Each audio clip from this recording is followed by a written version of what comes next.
latest episode of The Lights of Lumen. 14 or 15, I think we're on now. Last session, we began with you having already defeated, if you like, Sarkis Valen, and you were interrogating him. Got lots of information. He seemed to be fairly willing to kind of give it up. He didn't want to be killed, and you did a good job intimidating him. But as he was kind of getting to the juiciest parts of his secrets, he died rather horribly, having his blood seemingly drawn out of his body and killing him. You decided, as there was a heavy knock on the door of the Hardborn home for Healthy Hooligans, as the guard, the Seawall militia, had shown up, you decided to hightail it back to the Salty Knucklebone Inn. You gave Patty Fishburne a platinum piece from Skrick to hide you all. She didn't argue. You decided to head then, after having rested for the night, with Kick Trin in tow as well. You've still got her with you, the goblin proprietor of the shop. But you decided to head to the ruins in the Darkmoon Woods, to confront Charisse Cloudfeather. However, there was no sign of her there. She was meant to be meeting you, but didn't seem to show. You headed down after finding an entrance to the ruins. You headed down, finding an interesting but seemingly abandoned area, but through some clever improvisation and use of blood, which seems to be a bit of a theme with this strange cult, managed to open the stone portal into a further room. You found there a dark altar with 6 medallion-shaped apertures upon them, 2 with pendants already in them. Celia then removed them, which seemed to cause a mechanism to open up a set of stairs going down, and a storage area which had a number of vials of blood, some magical items, and coins. You decided eventually to head down the stairs, but heard a familiar voice from the top of the stairs. Cadsworth talking to you. You headed back up, and you spoke with him briefly, though it seemed like he was talking for Charisse Cloudfeather, and was, much like Sartre's Valen, killed through manipulation of his blood. Unlike Sartre's Valen, for poor Cadsworth, you decided to take him back up to ground level, found an opening in the canopy of the Darkmoon Woods, and have left him quietly there with flowers covering his closed eyes, to be perhaps given the proper funeral rites later on. But for now, you are pressed for time, and decided to head back down the stairs into the sewers, and followed a trail of feathers. The trail of feathers led you to a strange cloaked figure standing at the end of one of the sewer tunnels, which turned and spoke to you, beginning to mock you with Charisse's voice. Celia went straight for her, but tumbled through what turned out to be an illusion and fell down into a pit, where she was attacked by an Otyug. So, we find ourselves in the midst of battle. You get the turn order back up. Oh no, why isn't it populated? Why isn't it populated? What? I found some new battle music, so I wasn't vibing with the older stuff. Be a little bit loud. Oh no, why is the turn order empty? What the hell? That's... I can see things. Oh, you can? I can the see turn your order? audio. Oh, the turn order. I meant the whole map. No, the turn order. They're How not far weird. up there. We can see what we had. Yeah, I think probably what I will quickly do is, for the sake... either way, it's equally easy. You're right, it's not far up. Oh, it came back. Oh, There we go. it's back. Yeah. How weird. Right. Cool. And yeah, Celia was higher than that. But thank you, Natalie, for rolling that, because that seemed to kick it all back into gear. And so, we begin this round of combat with the Otyug. Currently doesn't have anybody in its grasp, so it's going to try and put that to rights real quick. It is going to attack Celia, the tentacle. It's got 10-foot reach. That'll be a natural 20 to start the session. You're very welcome, Celia. You do have your shield up, so you can shield block if you like. I'm now going to roll the critical damage, which isn't that high. 16 critical damage there. Would you like to use shield block? I'm okay.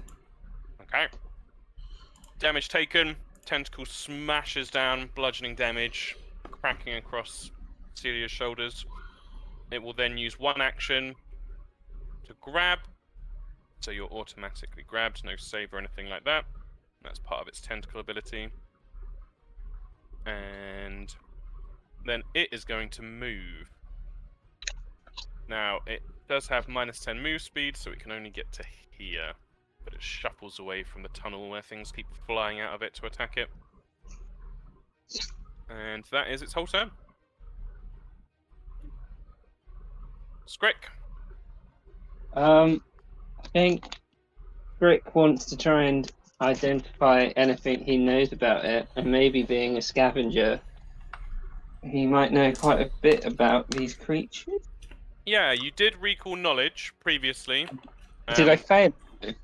No, you succeeded. You learned quite a lot. You learned its worst. Save is reflex.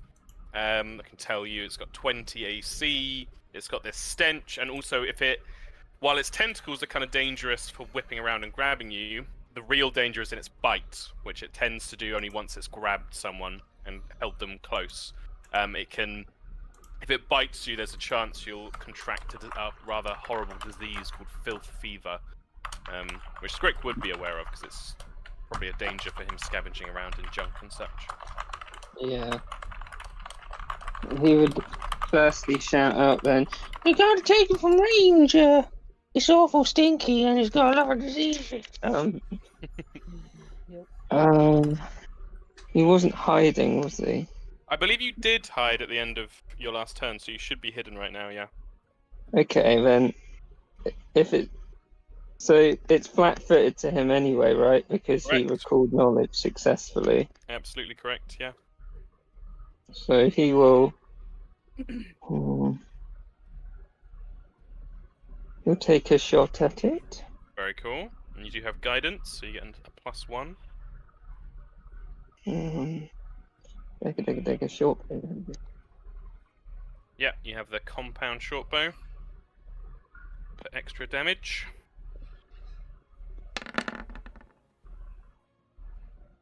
(14) with your +1 becomes 15. That still does not hit, I'm afraid. Well, it'd be flat-footed as well. Oh wait, so Yeah, it's because of your recall knowledge, you know its AC is 20. You're trying to get.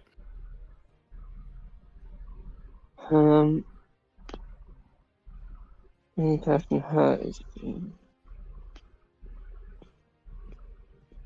Everyone starts with a hero point, so if you wanted to use your hero point, you could. Oh yeah, I was going to ask, do we have the hero points from Morrigan?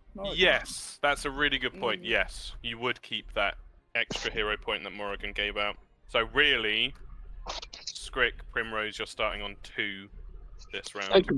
This. He's got 3, then he'll do it again. Okay.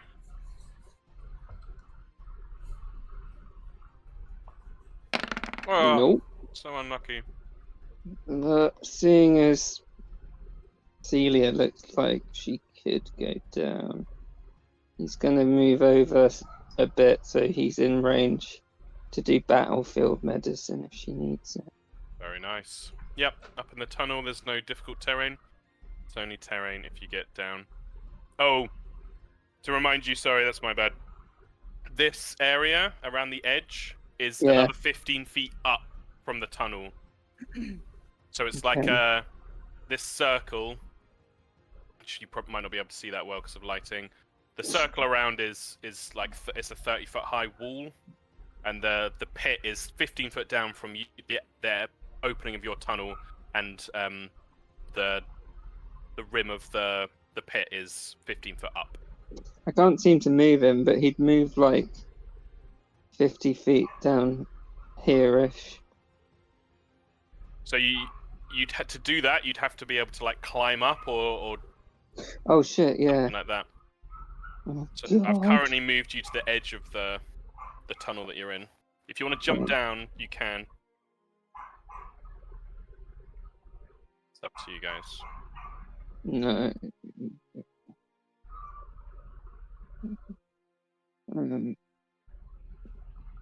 Right over there. Yeah.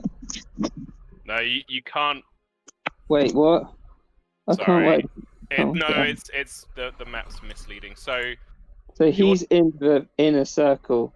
he's in this tunnel. I've put the pink Yeah. lines on it. So you can't like go through the walls of it because it's like a sewer tunnel.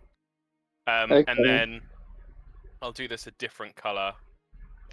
Let's do this a nice light blue. These stones around the edge are 15 feet up Okay.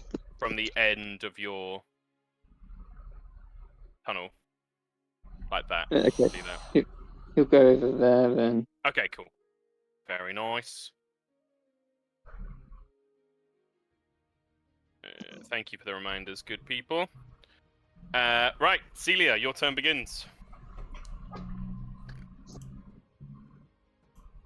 I will try and hit it. Very cool.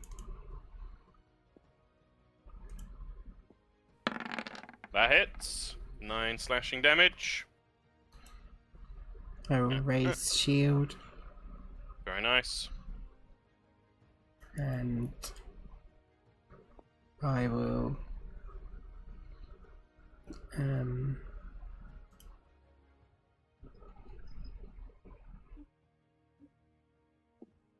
I'll just try and demoralize it. Very cool. Intimidate, please. Yeah, that is unsuccessful. As you shout out at it, the seemingly eyeless face just kind of writhes around and the tongue whips out unaffected. Gwilyn, currently sickened and slowed, so she only gets 2 actions this turn.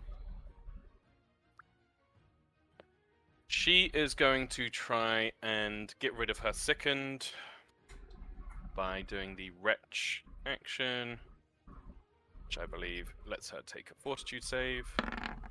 She fails, so she's still sickened, and with her final action, she will just take a single shot at the creature without her Archer's Aim ability.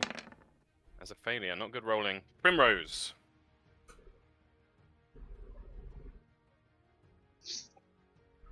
Oh, the leg.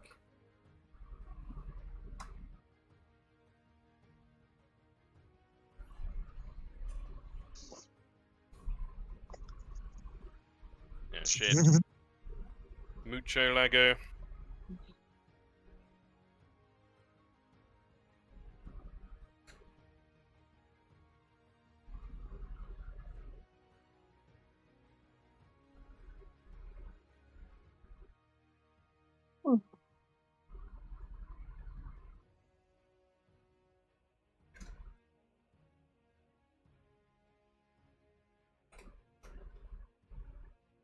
No worries at all. I remember the days of poopy internet.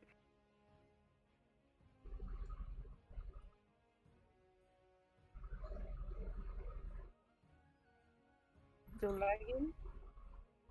I can hear you. Okay, good. Primrose. Not much Primrose can do really. She's just gonna already got light on see here, I don't know. Yep. Yes, I'll just go forward a bit. Mm-hmm. Lorik over here. Yep.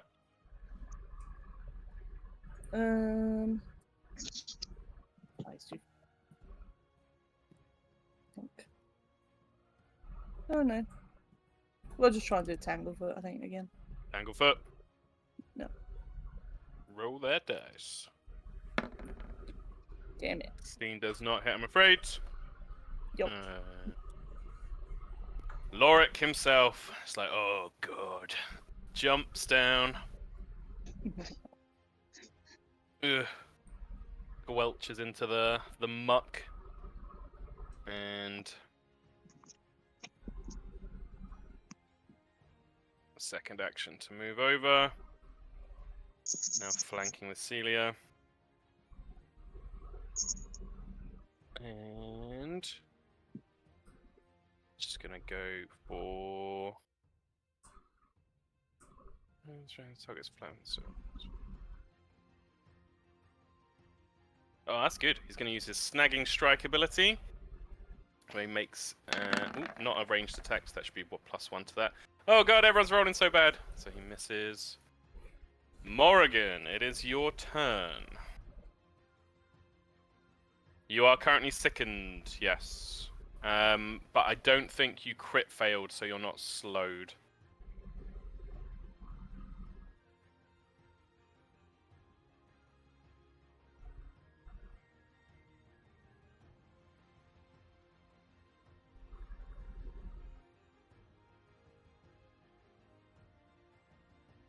What do you reckon?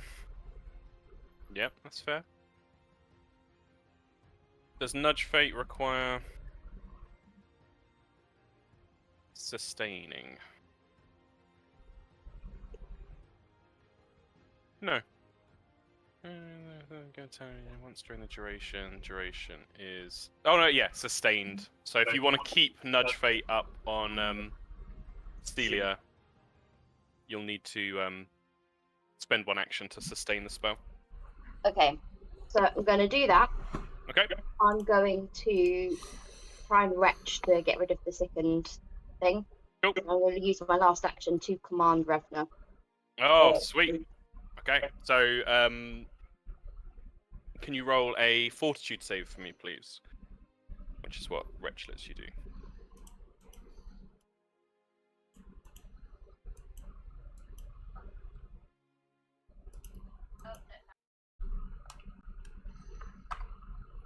Okay, 11 is not enough, I'm afraid, so you are still sickened 1. And then command Revner. So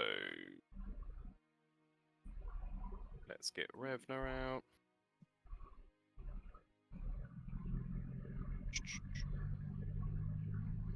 Revner. That's the wrong sheet. Why is it not updated? 10 to 60. That should be on. Cool. So Revner has, I'll say, 1 action to get Revner there. It was previously in your tattoo, but it's fine. So Revner gets an action. What would you like Revner to do? Revner's definitely out because I got him to move, so he was next to me. Okay. In the last session. So I know he's definitely out. He's going to bite it. Okay, so moving up and biting. So do you want to roll, if you click on Revner's sheet, Oh. you should be able to roll the Ink Dark Jaws under melee strikes about halfway down the sheet.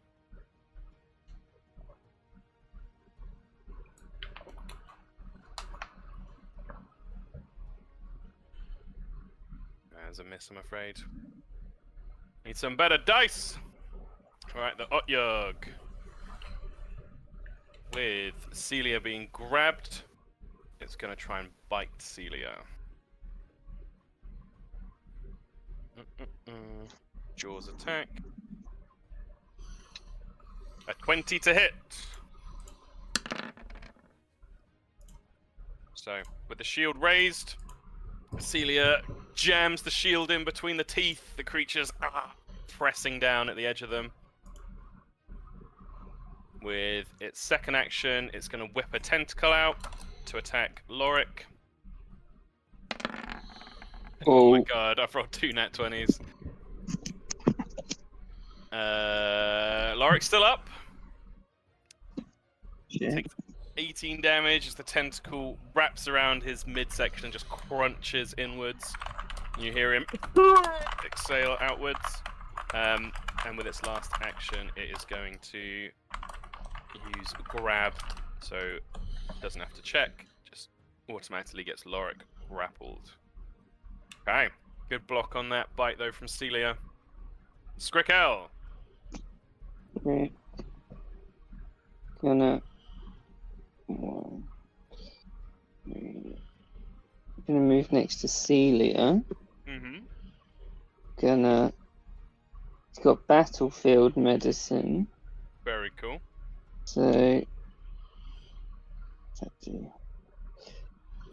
Attempt a medicine check for same DC for treat runes and restore the corresponding amount of hit points. Very good. Please, go right ahead. Medicine check.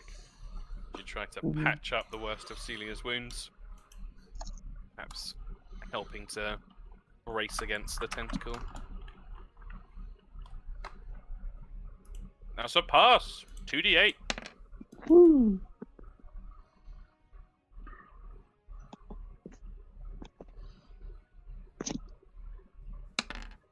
Oh my god! I'll allow you to use a hero point for re-rolling the 2d8 if you like. One of the D8s or both of them? Both of them. Okay. I'll do that then. Much Woo! nicer. 15 HP restored to you, Celia. As you feel Skrick's little scurrying hands kind of setting you up with some little splints and braces to resist the crush of the tentacle, and you feel like you can breathe again. And he'll use his. Oh, where is it? Quick draw. Very nice. To shoot at it. It's still flat-footed. It is, yeah. Always flat-footed to you right now. Short bow. I'm actually going to put a round timer in, I think. Maybe about round 3. 22. 22 hits! 4 damage. He gets his sneak attack as well, right? Oh, yeah, because it's flat-footed. Roll that d6.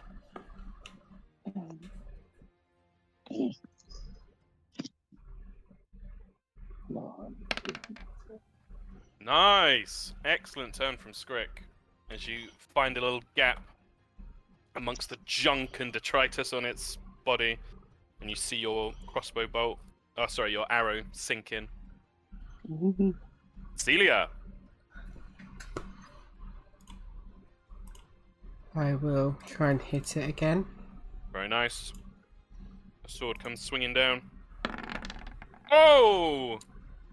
Plus It's 1. flat-footed, and you're +1. That's a critical hit. You can double the 12 if you like. Sure. Yeah. So 24 damage as you strike down, slashing through the skin of the creature, and you see this big wound open up, and it cools out in pain. That's only your first action. I'll raise my shield again. Nice. And I'll do the Guardian on Skrick. Oh, hell yeah. So, Skrick, you see Celia's, with the extra space you've given her in the tentacles, she strikes down, and then with a shield in the creature's face, you can see she's protecting you as well. Willen. Ugh. Finish it off, Willen! Willen is going to try again. Get rid of this sickness. Oh my god, Gwilyn. And then just a normal shot. That's not hit. She's having a pooper. Primrose, your turn. Not much I can do really. Just 3 action spout. Oh, very nice. It's a save. Yeah. A reflex save. It's worst save. Oh, yeah. As suspiciously clean water spouts up at your command. I think it's a 22, so it's just a regular success, so it takes half. So it takes 2 damage. Boom. Chipping it down. It's looking pretty bad now. Lorik, who got absolutely bollocked with a tentacle before, is... God. He's just going to try and desperately strike out at it.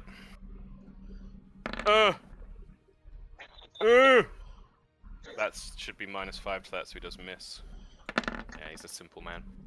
He does not succeed. He's flailing with his club and it just kind of knocks and slides off the skin of the creature. Morrigan,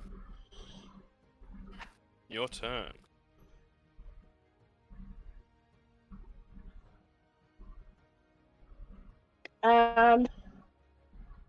Morrigan, Fate Weaver.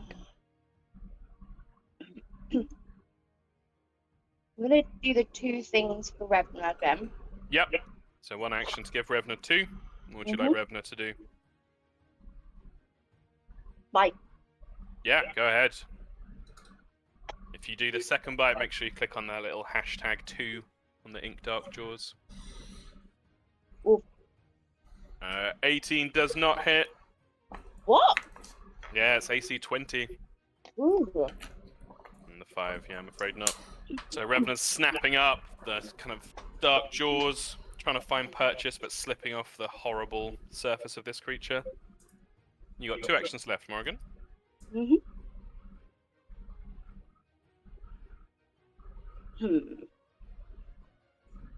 I will protect companion and keep up nudge fate.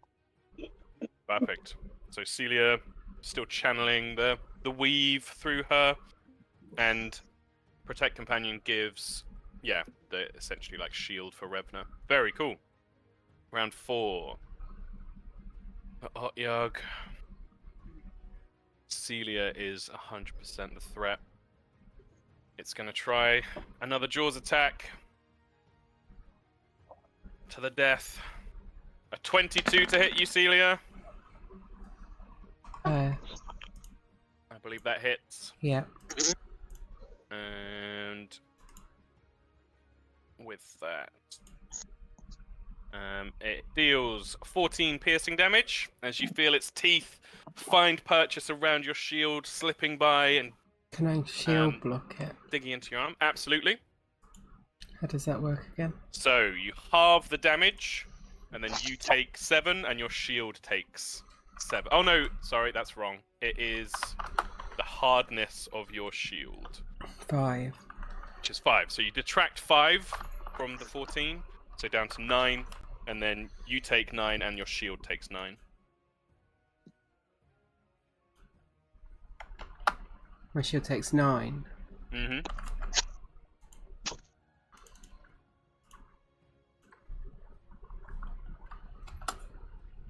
Has your shield reached its broken threshold, BT, yet? No. Oh, amazing. There you go. So it's still working fine. And then I need you, because you Wait. know this, because... Oh, sorry, go on. Can I do aggressive block? Oh, yeah, very cool. 2. What does that do? This is like the shove, right? You can essentially knock it prone. Or I can make it flat-footed or move it. Very cool. Yeah, it's definitely holding its ground, so it will definitely go flat-footed.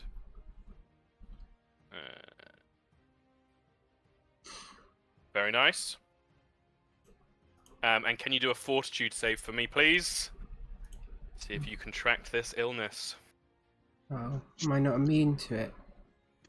You're immune to the stench, Oh, okay. but once bitten, there's a chance you can contract this illness. Okay? Is that a failure? That is a failure, I'll tell you, because Scrick recalled knowledge. Can I use a hero point? Please do.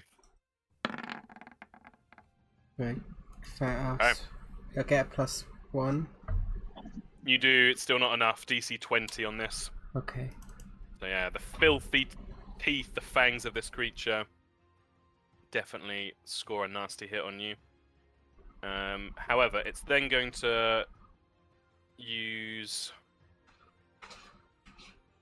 wants to get away from you, Celia. So yeah, it's actually going to use its reposition ability.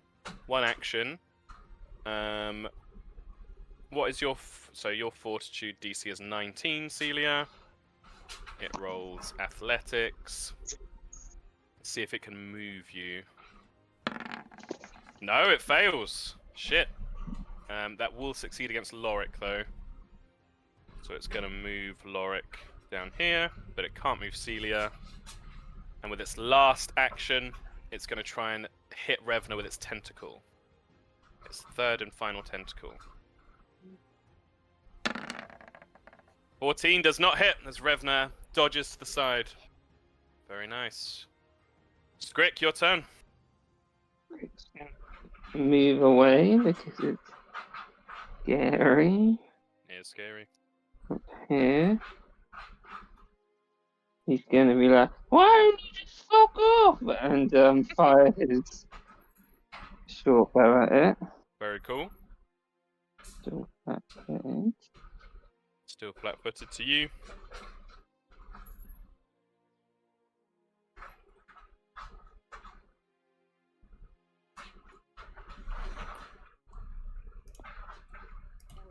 Oh god. Oh my god. Is there anywhere for him to hide? You could try and burrow down into the junk, I suppose. Oh yeah, that sounds good. Yeah, roll a stealth. In fact, I think maybe I need to do that for you. But Yeah, he's got a 9 modifier to his stealth. okay, yeah. You start digging down into the into the mud. Celia, your turn. Grabbed, bitten, but this Oh. thing's looking bad. I'll hit it. Yeah, fuck it up.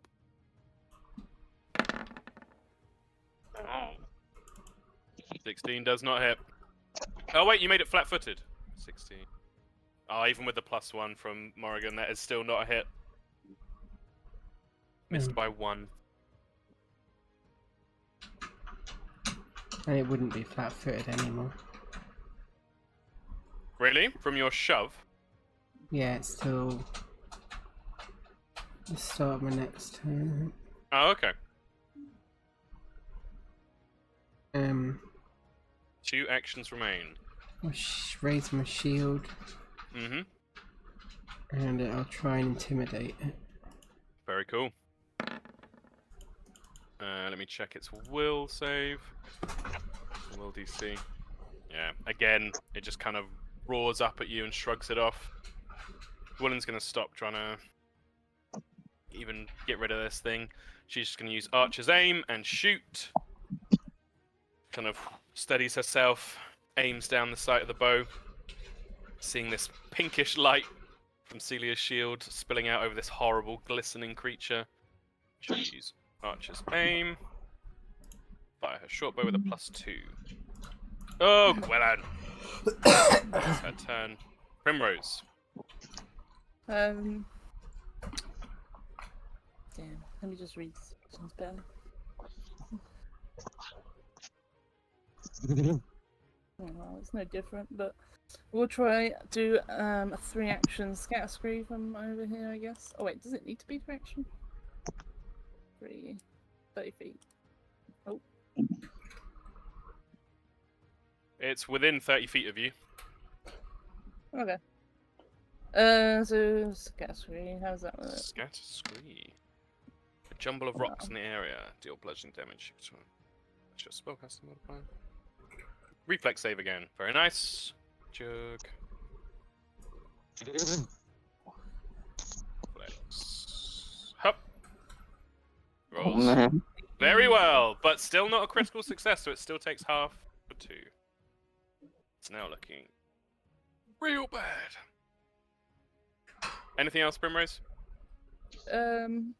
Just gonna jump down next to Morrigan, I think. Very nice. You hop down easily. Yeah. Lorik.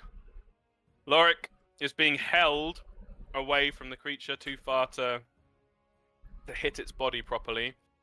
So instead, he is going to throw his club at the creature. Oh, die! Oh! Ah! It's a critical hit. No.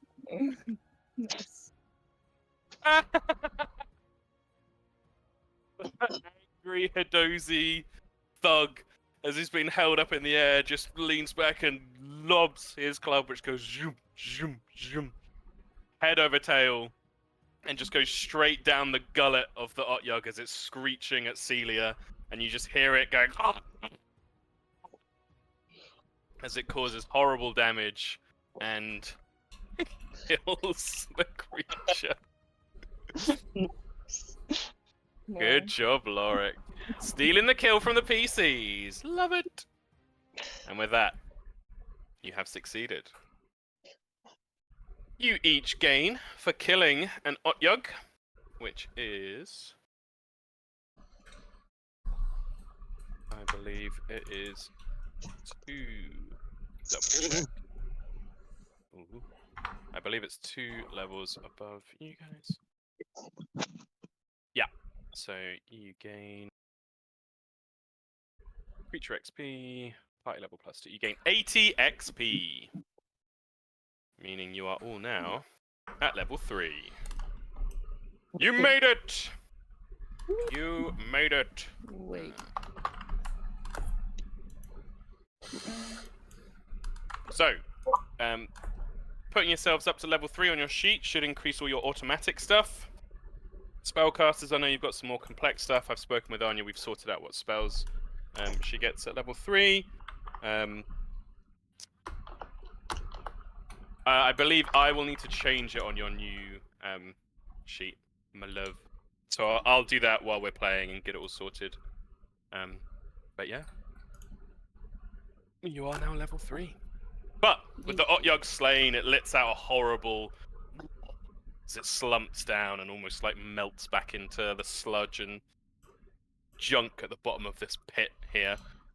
But you find yourselves alive, battered and bruised, but alive.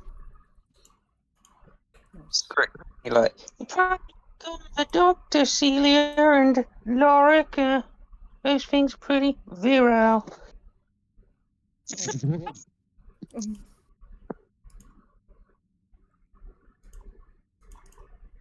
Yeah, Lorik, while he's pulling his club out of the creature, just be like, yeah, cheers. I'll do that. Seeing as Scrick knows this eats like crap and Yep. junk, and he knows that cutting it open that could get him infected, right? Yeah. You, from your recall knowledge, you know that the disease like festers in its jaws. So if you cut open its side, you should be alright. He wants to cut open its belly to see if there's anything cool in there. I love it. Yeah, with enough time, I don't think you need to roll for this. You start cutting through. There is a horrific smell, but already suffering at the smelliness of the area. Nobody takes anything extra going on. So Scrick takes 10 minutes to do that. Is there any other 10-minute activities that people want to do? Primrose will try and heal people. Very nice. You can use your level 3 stats. I'll fix my shield. Oh yeah, fixing your shield, crafting check please. Yeah.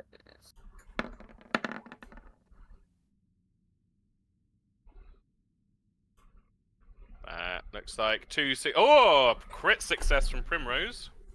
Yeah. 4d8 to back to Celia. Damn. And yeah, that's a success from you, Celia. So 17 HP back to Celia.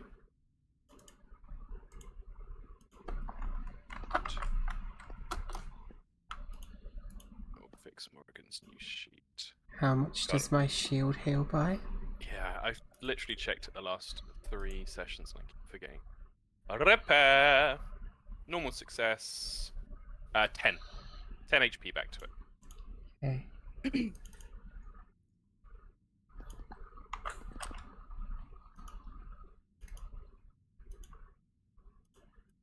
Okie dokie. Yeah, you find yourselves sat in this pit, patching yourselves up. The sound of Celia hammering away at the shield. What would you like to do? Mm.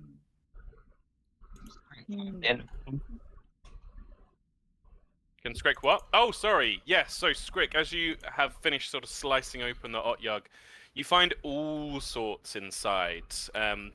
Like metallic things, some wooden things that are sodden and kind of soaked through with the inner acids and juices of this creature. But yeah, you'd find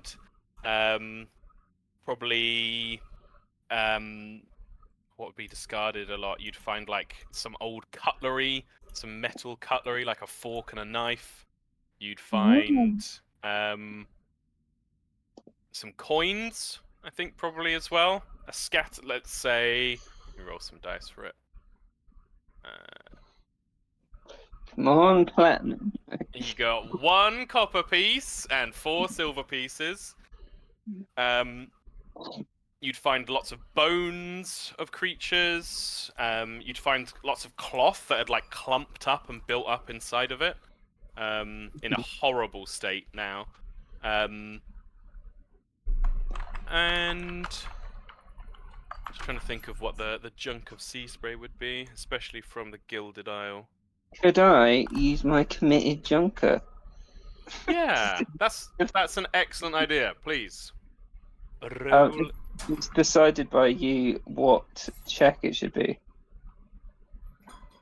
This would be like survival, Okay. and I've got a DC in mind. Come on.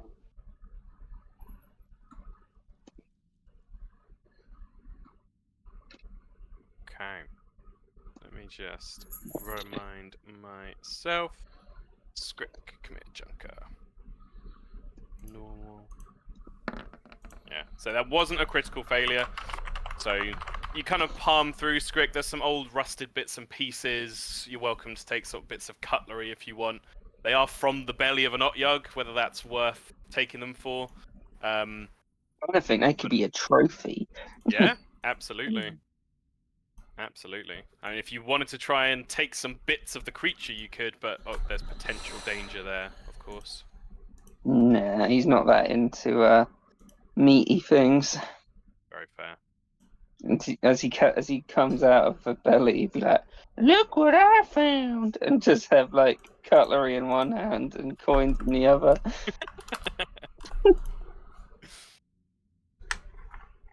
Very nice. Heal some more. Heal some peoples. Yeah, absolutely. Yeah. If you want to heal someone else. Yeah, has Morrigan got that little elf? I don't remember her getting hit. Yeah, she got... Yeah, she must have gotten hit. Yeah, I think she got hit with a tentacle. Oh, okay. Yep. Do some more healy wheelies. Try and heal himself then. Yeah, feel free. Another 10-minute slot. Nothing seems to disturb you. A success from Primrose and a success from Skrick. Nicely done. So yeah, 2d8 each of you. And what does refocus? I want to get my point back. Yep, so that's 10 minutes. That can be done whilst you're walking along, which to be fair, all of this could be done. I keep forgetting that that's a thing. I think we're so used to the like short rest paradigm.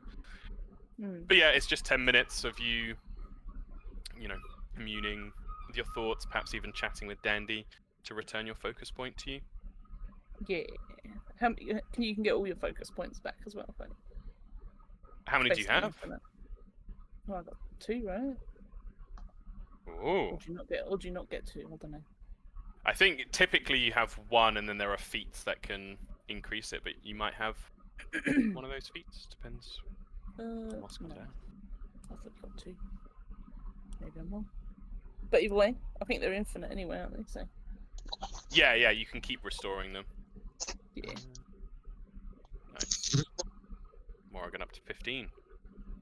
Very cool. So yeah, just to remind you, Reese flew up and out of the top of this pit where there is a low level of light kind of trickling down to you guys, but you find yourself Yeah.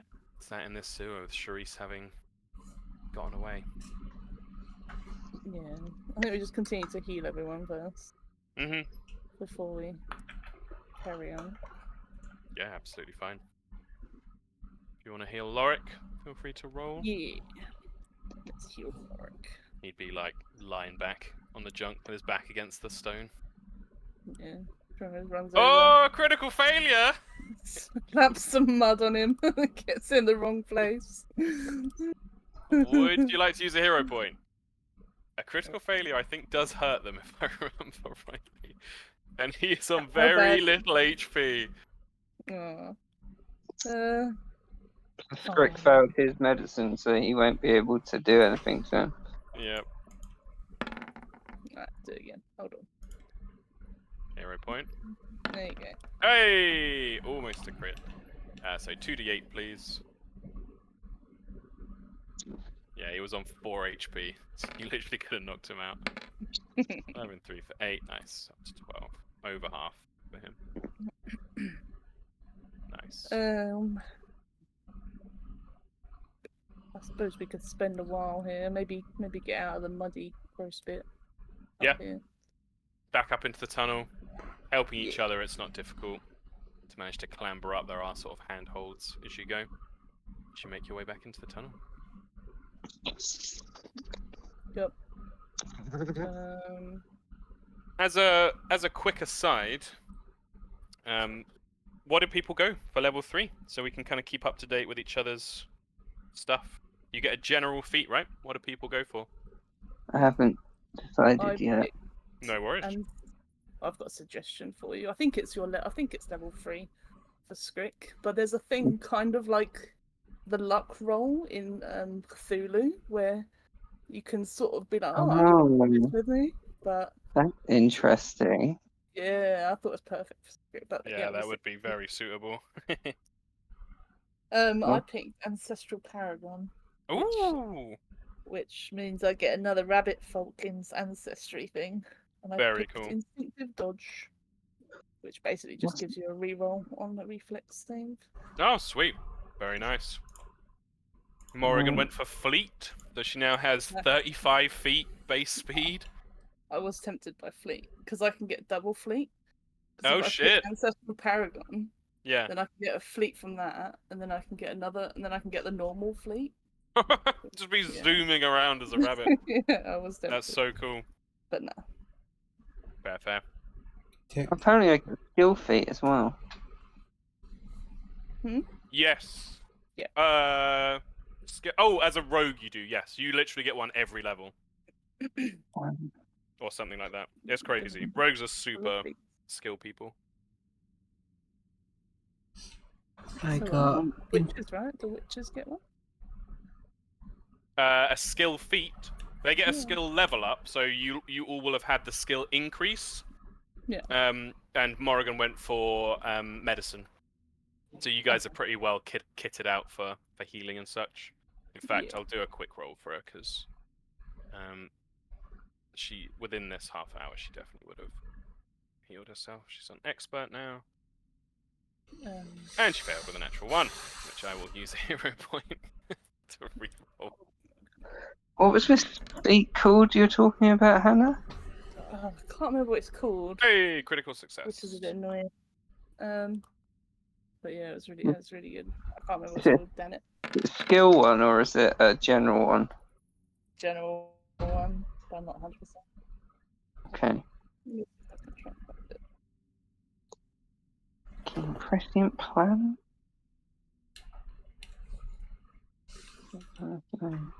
I took Breaking intimidating trouble. prowess. Which one have you got? Intimidating prowess. Oh, I remember you talking about that. So cool. Yes. Oh, That'd it's be really prescient useful. planner. It was what? Prescient planner. Oh, that might be it, yeah. Yeah, I'll take that. Sweet. Sounds good. Cool. Well, back up in the tunnel, I'll remind you, you had previously turned off towards this site, following the feathers. You do still have the map, there are 4 entries to the sewer marked on the map at points around Sea Spray. So one is just over the other side of Charisse Cloudfeather's house, like over the canal from her house in the central area. There's one in Sailor's... no, not Sailor's Berth. Saltcrest Bounty. There's one just by the Lane of Wonders. And there's one on the other side of the central plaza. So yeah, you guys could easily make your way back up to the surface, if you like. Nice. Yeah. Yeah. Whoever wants that 6 HP from a good berry, I'm gonna refocus it as well.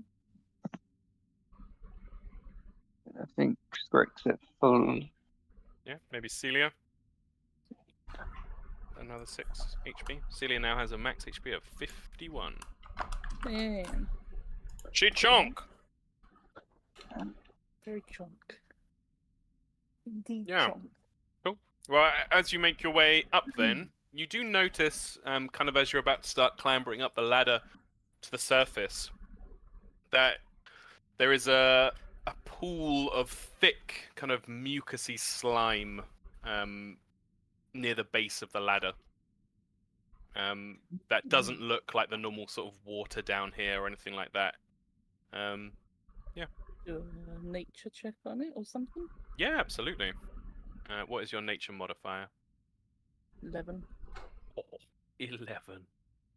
Okay. Yeah. So you take a look up for a moment, and Primrose, you're convinced that this is saliva. This is Oh. kind of mucousy saliva that's come from a creature that might have a runny nose or something. But with how kind of the surface tension on it, the size of the puddle here, you think it has to be a very large creature. Hmm. And I will say, 'cause that's a pretty hefty modifier and a pretty good roll. You kind of peer down at it, and maybe even Dandy like pokes it a little bit with his leaves, and one of them comes back, the leaf, and you see about the size of a penny, a little green shimmering scale Hmm. that you think maybe Okay. this belongs to a large reptilian creature. Oh. Oh. Okay. Yeah. Um. Not so crazy Maybe- now, am I? Maybe it wasn't as crazy as I thought. This is a green scale, and it's big, so could be from anything, but probably, I'm not trying to sound crazy, but that guy maybe has been telling the truth. What guy? Do you remember that gnome that came into the it's an inn? Mm-hmm. Oh, Dragon one. Yeah, the dragon guy. He was talking about a dragon in the sewers. Well, she holds it up. This is pretty dragon scaly. You What do you can give it to him. Gives Can it to Scrick look at it? Mm-hmm. What's Scrick trying to figure out? How big the dragon would be if its scales this big. Mm-hmm. Um, What is your nature modifier? God damn it. There we go. It is 6. Okay. I'm sizing it up in comparison to kind of little grasslands, lizards that you've seen basking in the sun and seen some of the scales of those. Pretty fucking big. You think this creature would be... it'd be towering, like the huge size for comparison here. So 15 feet by 15 feet. It's kind of the size of a small building.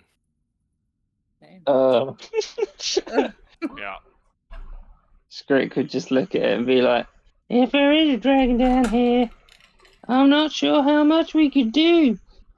It's massive. Yeah, I can't say I really want to mess with a dragon. All the Barely stories took I've heard out- of them. barely took out that yolk of all of us. How we take out a dragon? I know. It's green, you said as well, so that's a Yeah. chromatic dragon.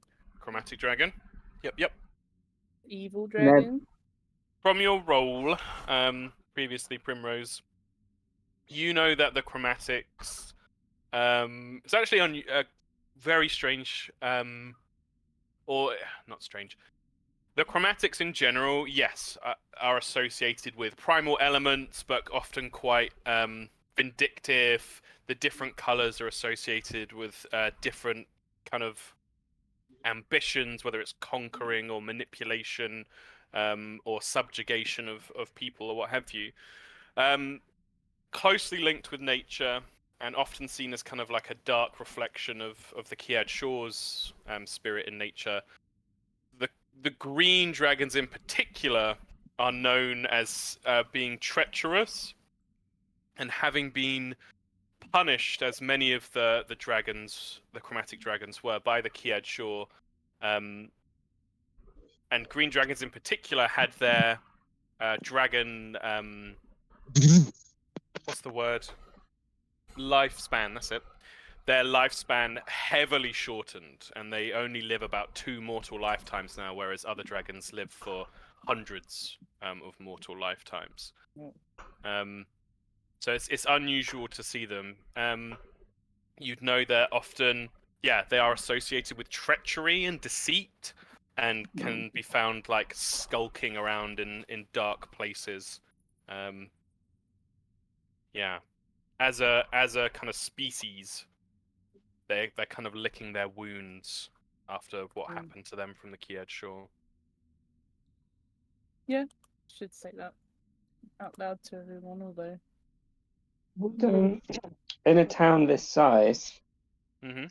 is it possible anyone would have a more extensive knowledge of dragons?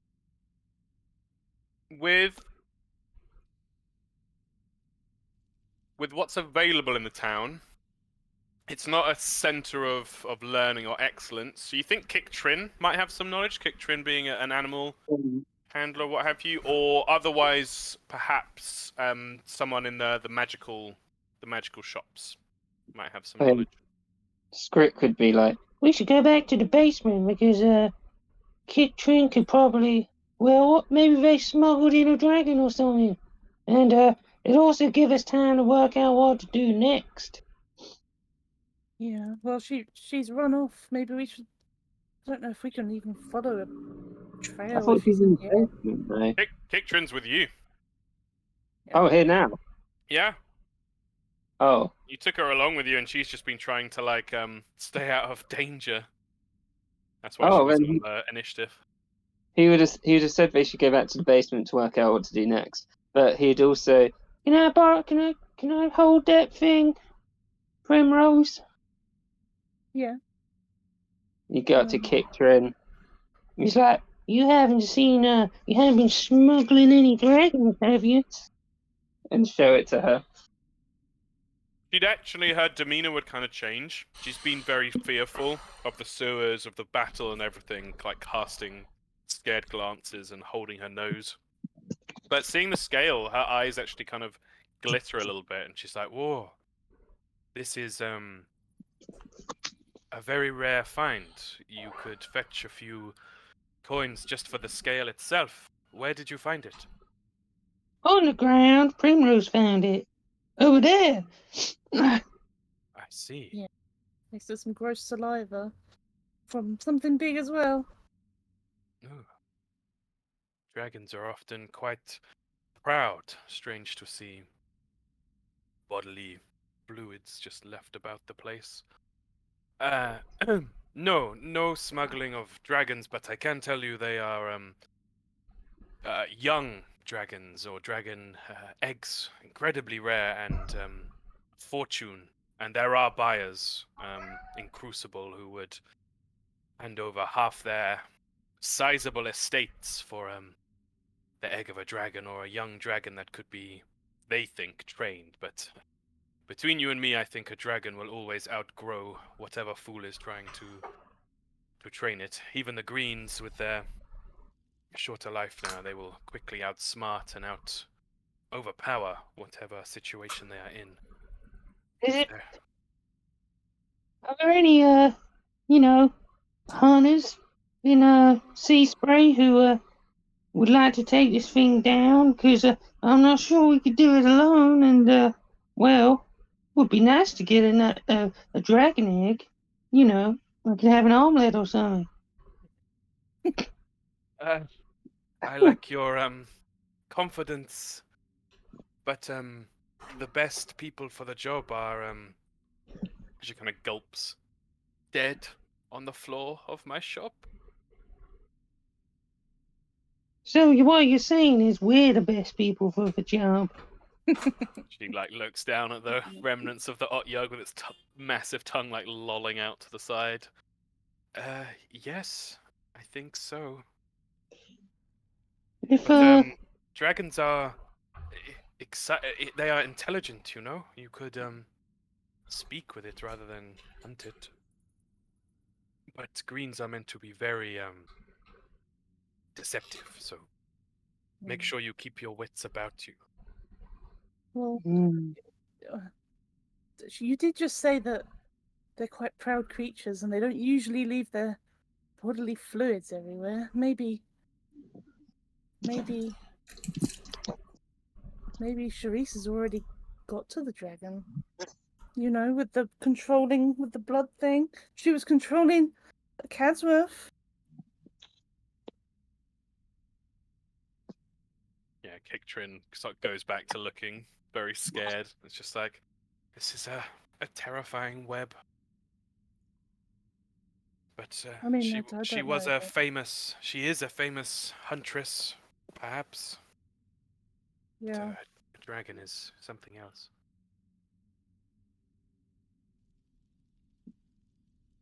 Well, I don't know for sure. I'm just going by, just kind of an assumption.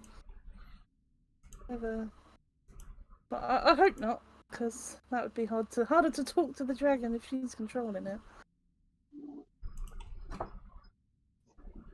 maybe we should just show it to the guard and the little gnome guy, Doogly.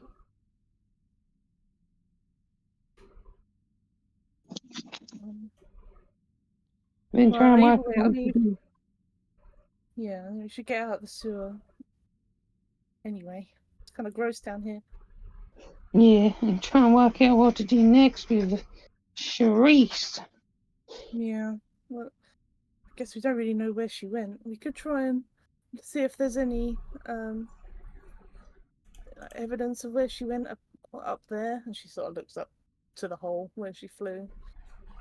Yeah. But I doubt she left any. Well, maybe she dropped some feathers accidentally on the way out. It was a pretty quick flight. It was. But I feel like she might have left those on purpose for us on the way here. Mm-hmm. We should look anyway, you're right. Yeah. Let's go to the top. Okay. Or just up in general. Out Yeah. the sewer. You head on up out the sewer, and you find yourselves stood, caked, many of you, in stinky, stinky filth in the sewers. But in the bustling town of Seaspray, you would, from the one you navigated to, find yourself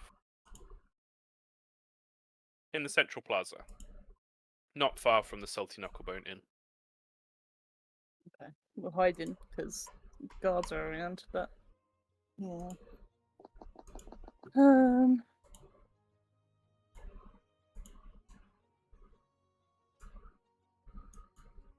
So if we just look around the area where we were, Mm-hmm. just to see if we can find where she might have gone. But yeah, I mean, It's actually not difficult. You can see on the other side of the canal, on the Gilded Isle side, next to one of these permanently autumnal trees, there is a grating in the ground that looks like, and you can see it from where you're standing on this on the Central Plaza side of the canal.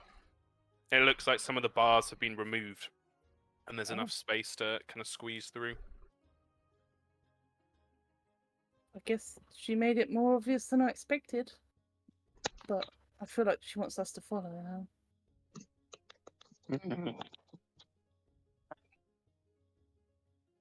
No, maybe she. Another trap, maybe? Well, I guess we don't know how many people are in it with her. Maybe it's a trap, or maybe she expected us to die down there. Maybe.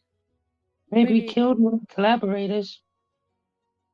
Well, maybe the dragon's down there and she's controlling the dragon, or maybe just the dragon's down there. Huh.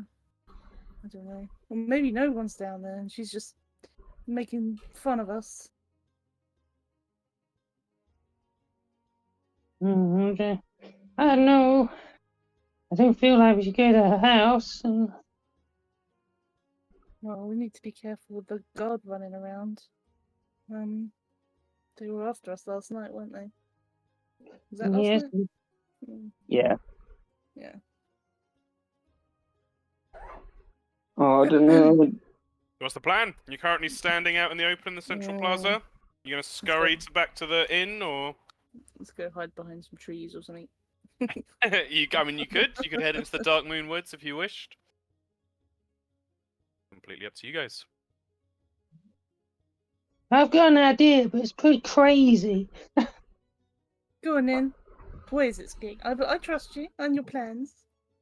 My plan is I could rile up the town with the dragon and say the dragon is hiding at Therese's house. Say we're dragon hunters and she gotta let us in. It's a matter of public safety. I mean, yeah. You could do that. Yeah, you could. But you might just sound as crazy as the gnome did. And they might I've not got the scale though. True, you do have a scale. As long as you think you can maybe get away if they try and arrest you, though. Yeah, maybe you should hide in the crowd while I try this.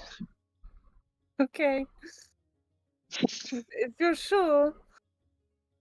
Is there anywhere like raised up in this plaza?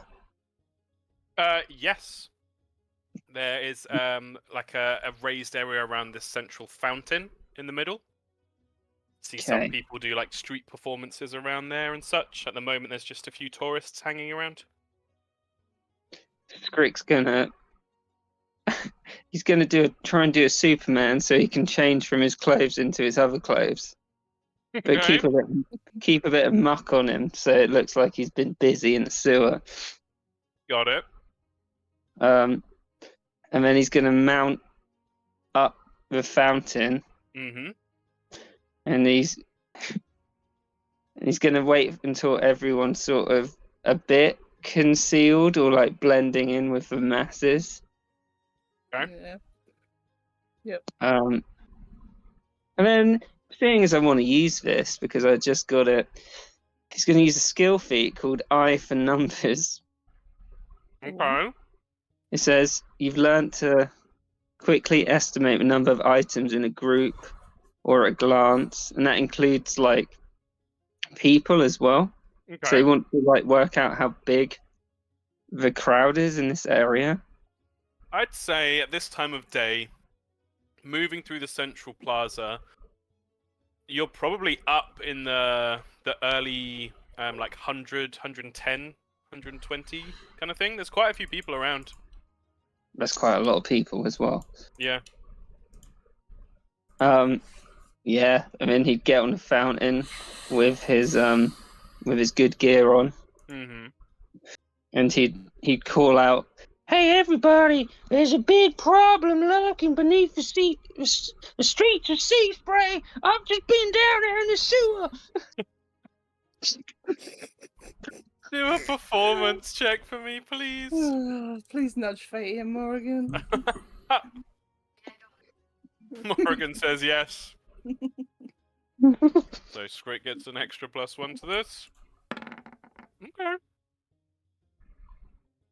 Some people start to turn their heads. You see some very well-to-do looking, sort of young ladies, perhaps of Crucible, that have travelled down here, kind of nudge each other and giggle and point at you, Scrick. A few Yeah. people seem to be turning their heads, thinking maybe this is the beginning of like a street performance. Right. How many, with his eye for numbers, can he sort of get an estimate of how much of a crowd he's affected? I'd say 35, about a third of the crowd are turning their head and paying attention. Okay, that's good.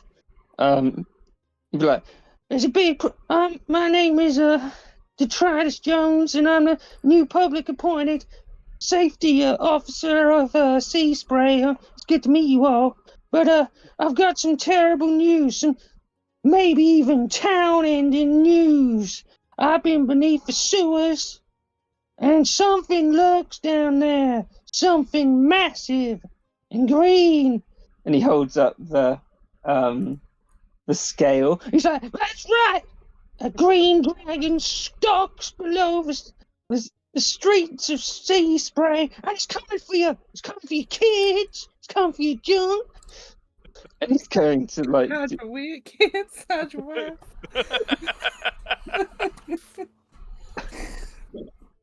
Okay. You hear a few gasps and a few like murmurs. One person starts like clapping, and then the person next to them is just like, no. A few people call out from the crowd. There's various things called out to you, Scrick, like, "Who are you?" and "How do you know it's a dragon?" and "What do we do?" He'd be like, "I know it's a dragon because we're professional sewer hunters, and I've seen these things before. And well, I know where the dragon's gone. I know where it hurts." And then he's going to point to Sharice's house.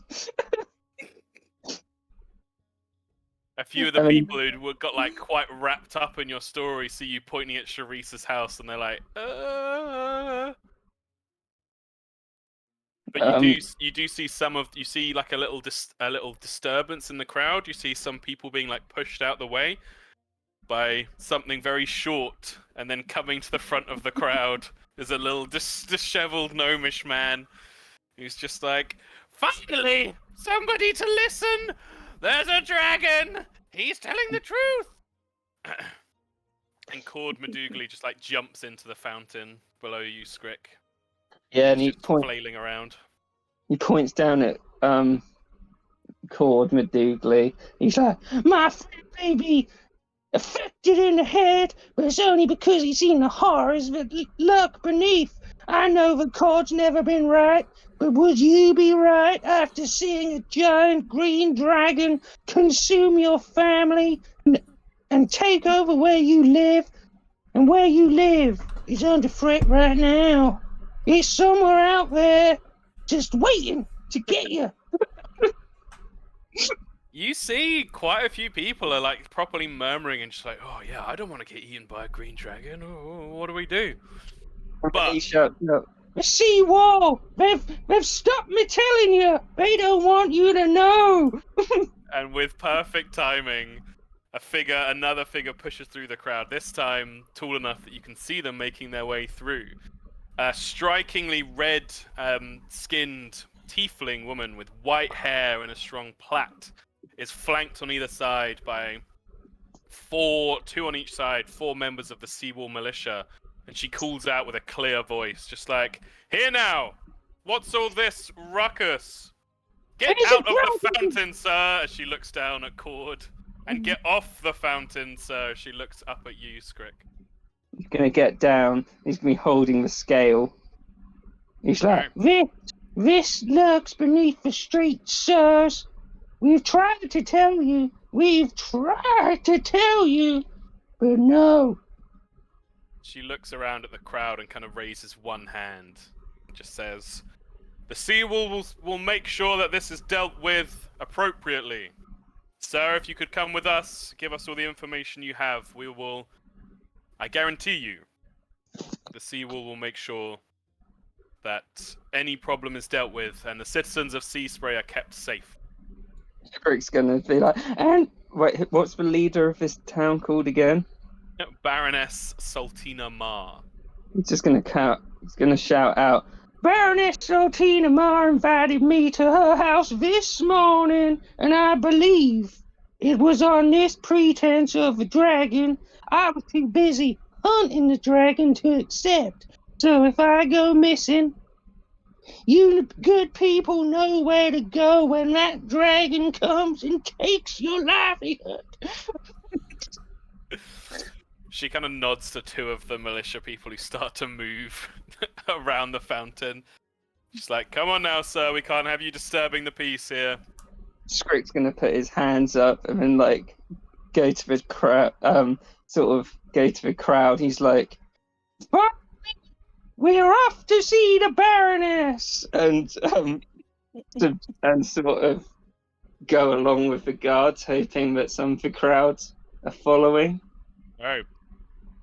You go with the guards, the striking red-skinned tiefling figure kind of placing an arm on your back. Some of the crowd do follow and they call out like, what are you gonna do? What are you gonna do about the dragon? He'd shout back, if the sea wall allow me, I'll hunt it myself. You are taken on a short, sort of minute-long walk to the Seawall Militia House, which is just over here. Cord Madougali has been kind of ushered off to the side by some of the other militia members. Are the rest of you guys following or anything, or are you just watching Scrick's journey? I don't know. Do we all want to get captured by the guard potentially? I don't know. Maybe from a distance, hiding distance. I know where he's going. So. Yeah, and he's still well within sight. You see him just about to be ushered inside this guardhouse. Yeah. Which isn't a prison. The guardhouse is where they organize the militia and take people to where people can go to make complaints or what have you. The prison itself is this massive fortressy building over here. Yeah. Well, yeah, not from a distance then, I think. Unless anyone else has got another idea. Sounds like we're all good. So, Scrick, you are led inside.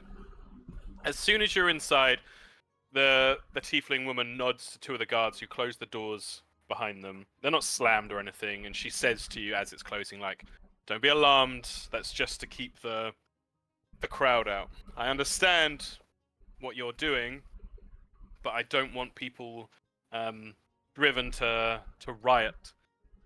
Now, please, step into my office. She gestures to a windowed office, the door open. Yeah. And you'd be like, well, I'm glad I got your attention. And go inside. Yes, that you did. So, you have this, as she kind of nods down to the scale you're holding.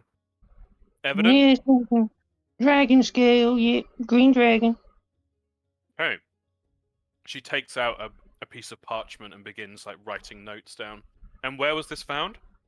It was found within the sewers. Sort of near the what's that aisle called? The gold? The Gilded Isle. It was found quite near the Gilded Isle, to be fair. Interesting. And what were you doing down in the sewers? People don't often take their time down there. It's not exactly a tourist spot. Well, as you might know from your colleagues, I've recently been assigned a duty to clean up this town. The steward gave me some money, and I was kind of exploring down there. She leans back in her chair and and taps the quill on the table for a second. It's yes, you're the one in charge of Silas, the hulking knoll man. Oh yeah, he's technically the town paid him for overnight, so. Yes, the one I had to have escorted away from the Lane of Wonders. He was picking people up to take to the warehouse, he said. Well, to be fair, madam, I told him to go to the warehouse. I see. Well, you might want to keep him on a clearer set of instructions. Yeah, it's just I've never managed people before teething problems. You know what I mean? We let him off with a warning, but yes, Yeah, you be people were nice a to bit scared. Silas. He's a good boy. He's just a bit misguided. She actually kind of like has a still a stern face, but a little bit of a smile at that, and says, "Right, so you are Detritus Jones. My name is Syl Redeye. I'm one of the 2 crest captains here in charge of the militia. The scale is concerning. If there are draconic elements in the sewers, we'll have to see it sorted. What I'll do is I'll start looking around, see who's suitable, start getting a group together to properly hunt out the sewers and see what we can find. If you have any interest in being part of that group, you would be well compensated." Well, yeah, I'll give you a go. It's my job after all. Excellent.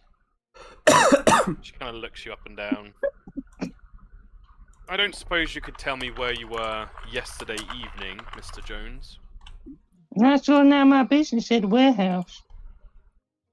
I see. And your Silas and your other employees would verify that, would they? What, how late? I was there till about sundown. It's after dusk, just after dusk, that we're interested in. There was a... And you can see her looking at you very closely. There was a horrible incident. A number of crimes committed at one of the buildings on the Lane of Wonders. All right, what was that? I'm actually going to do a little secret roll for her. Also, Scrick, for level 3, I trained Scrick in deception. If you need at any point, so he's got a 5 to it. That does make a difference. She kind of looks you up and down and then says, "Well, it's best. I believe in transparency as a way to keep people in the know. Then we don't have fears and rumors running around. There has been a number of murders. We found a local businessman and 2 of his associates killed at one of the shops on the Lane of Wonders. I don't wish to besmirch their name, and so I will not divulge that information, but we are very interested in anyone who might have any information pertaining to the event. If you do happen to hear anything, or if you know anything, Mr. Jones, as a burgeoning businessman of your own here, I would think you'd be interested in the well-being of the business folk of Sea Spray. So, Well, mostly interested in if the proper rights and, getting rid of their bodies and not just thrown in a river like so much of it. There's a lot of bodies down in that sewer. I've seen them. Bones. There's not you down there. oh, another thing to clear out then. An I Ocho. wouldn't worry about that. I did it. Oh, I see. It was pretty small, but you know how these problems can get out of hand. You dealt with it alone. It was just a baby, you know. I see. Well, thank you for putting a potential future problem to bed, and those things can often end up roaming up and their appetites outweighing what's around them. Yeah, you can have this one for free. And he winks at them. She has like this sardonic smile on her face, but she says, "Right, well, if you would, if you could see clear to refraining from riling up the crowds, Sea Spray is a town of high emotion at times. People come here to relax and enjoy themselves, and often are in a state of inebriation. And well, when you have an angry crowd or a scared group, you can often have issues getting out of hand. So I'd appreciate you not doing that again, Mr. Jones, but rest assured that I would say probably by dusk today I will have assembled a hunting party and we will make our way down into the sewers." Well, that sounds good. Excellent. Uh, Well, I'm just trying to think if there's anything else I should ask you while I'm here. Oh yeah, that's one thing. Seeing as I've got a lot of public hygiene concerns, would it be possible to get me permission to go in the Gilded Owl, at my own pleasure? make a diplomacy check, Skrick.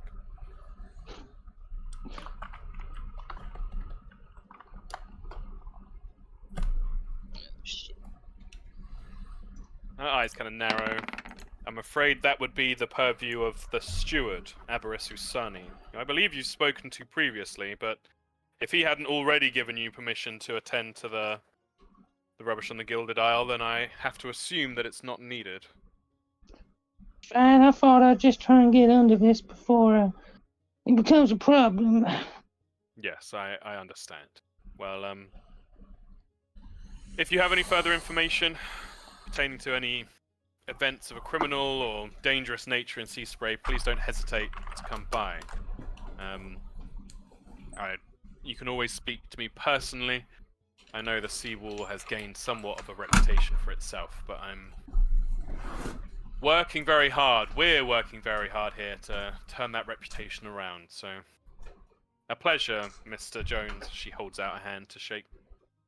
Yeah, you shake her hand and be like, Sorry that we get this, sorry to rile up the town, but, technically it got what I needed done, so. Kind of nods. I understand. It's, sometimes we can feel voiceless in a crowd, and the only thing you can do is shout. Right. This certainly lends credence to poor old Mr. Madugali's claims as well, so it'll be good to perhaps get some justice for him and his family. That turns out to be the truth. I hope it's not the truth, but I strongly believe it is. Alright. Well, good day, Mr. Jones. Bye-bye. and you'd leave. Very nice. Successful meeting.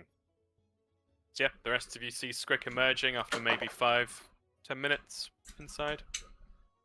He like scratches his head and he's like, Well, that went differently. I'm not sure how helpful it was.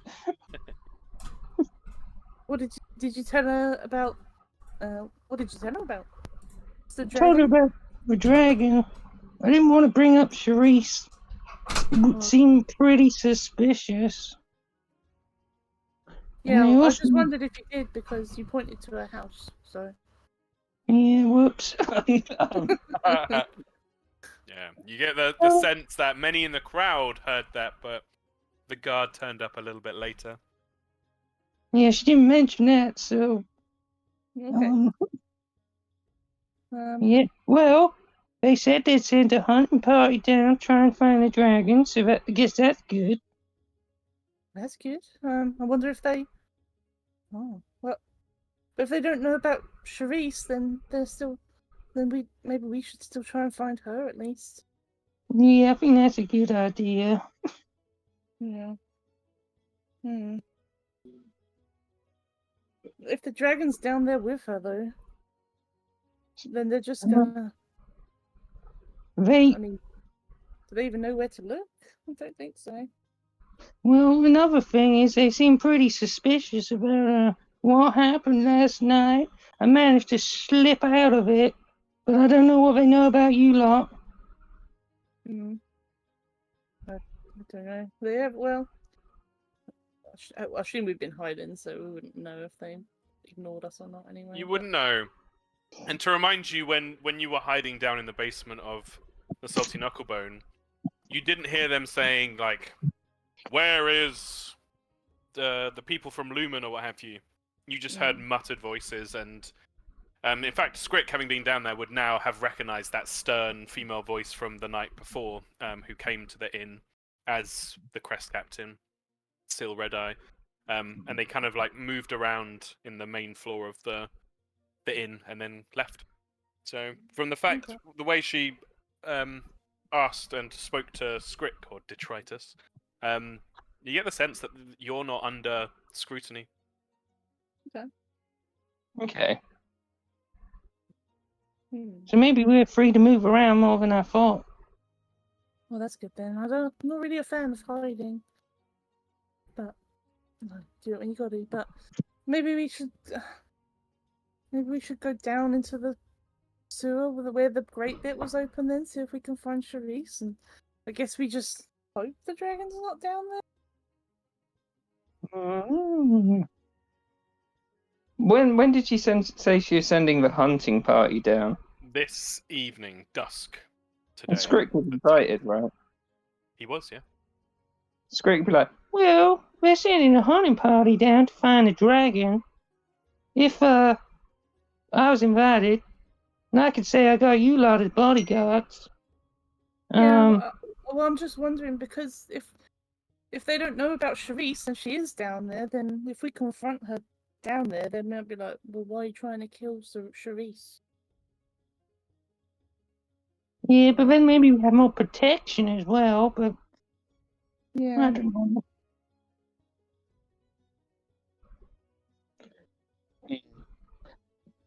I'm at a loss of what to do after my plan sort of Completely went fair. better than I thought, but Yeah. not. You guys are currently stood around in the plaza. You could go back to the inn. You could go and try and talk to the Baroness if you wanted. You were invited for breakfast. You've stood up the Baroness. I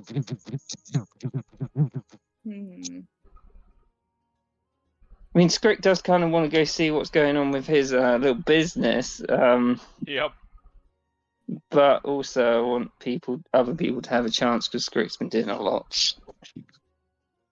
Totally fair. I think if we want to go down without taking the hunting party, if we want to confront Charisse, I feel like we need to do it alone. And if she's down there with the dragon, and we just show up with a hunting party, they'll be like, "Oh, protect Charisse," or whatever. We'll be like, "Oh, damn it," you know. But then she would have a dragon, and that would be pretty suspicious. But then if it is just her, then we have more against us. Yeah. Well, also, we don't know whose thumb these hunting party could be under, because obviously that guy, I can't remember who it is, who's under her control as well. Does he control that hunting party? Yeah, good point. Because otherwise then we're just double fucked. Yeah. I don't know. Yeah. Tough.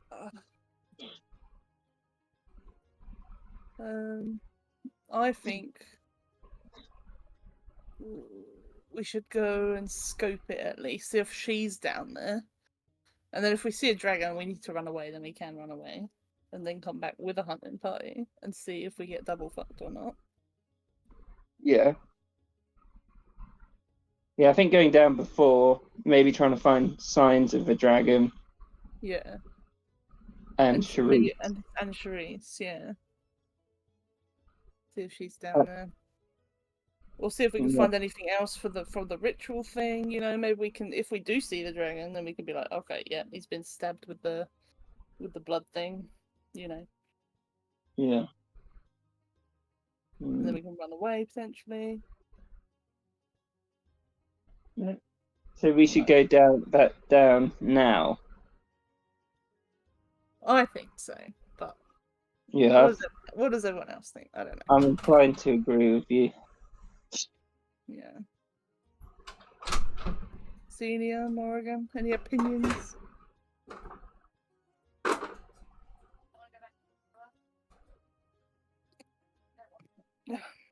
Can't hear you. Poor Anya's having to do her phone juggle thing again. So she's saying to me that Morrigan doesn't particularly want to go back into the sewer. Okay. So that's one for no. What about you, Celia? I will if I have to, but I don't particularly want to. I don't like sewers. Yeah, I mean we're gonna have to well, I mean technically you don't have to, but then story ends.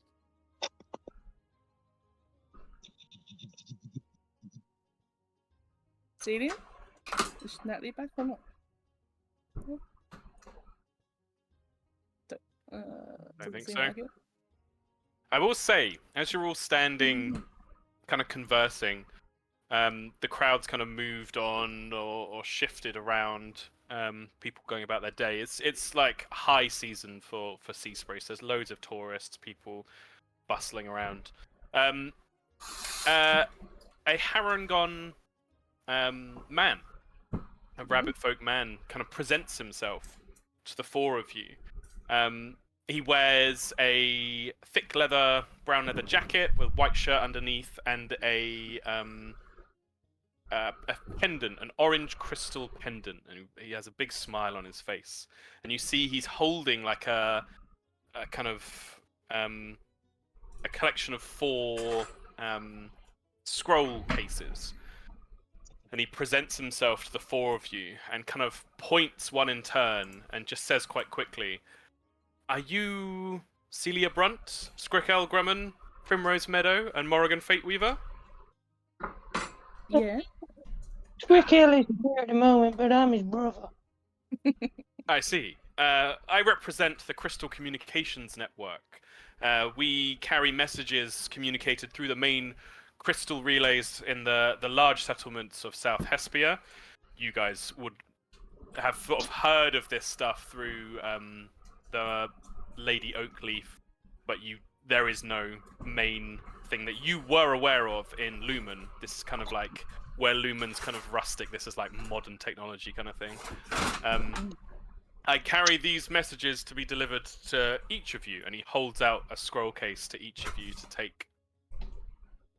Oh, Thank well, Dr. Victor Squickell. Yes, that would be very helpful. You do match his description very closely. Are you twins? Well, my mama and father had a lot of children. So, not twins, but same brood, you know. So I guess, yeah, that's twins, isn't it? Kind of nods. Well, our service has been paid for. It is the standard rate, and as such, each of you has been provided with 3 messages communicated through the crystal relay just this morning. Each of you can return 3 messages, 1 to each of the messagees, if that makes sense. If you need some equipment, I carry quill and parchment on hand. This will then be taken by myself to the crystal, where it will then be transmitted through to the original sender. Does that make sense? kind of. Most doesn't really understand. Modern technology. He smiles good-heartedly and just says, "We use it for essentially instant communication. Certain crystals can carry sound through them to their matching partners that were grown from the same crystal crop." He kind of pats the emblem on his lapel proudly, and just says, "We of the CCN pride ourselves on keeping everyone connected, providing them with a way of transmitting good messages of hope and interest and well-being across vast distances. We're hoping to expand to North Hespia soon, but so far there's been quite a bit of resistance." So someone sent him, Squickell, a message? 3 messages, in fact. Oh, he's If you a take a look pretty in the popular scroll case, guy. and Oh, if you guys look in your journals under PCs, odds and sods, crystal communications, you should have the picture of the guy and then messages for your character.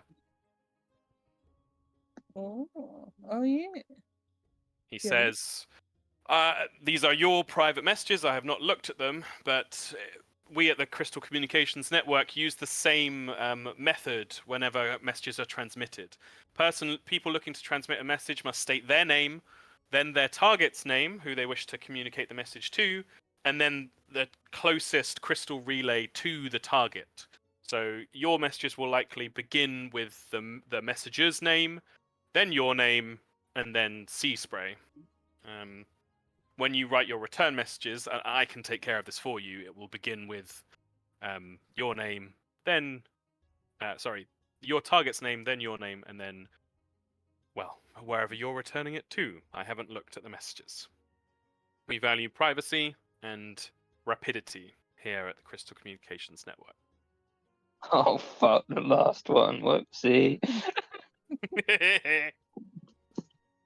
Yeah, each of you has 3 messages. Hopefully they're easy to see the format to read. Oh, it's cute.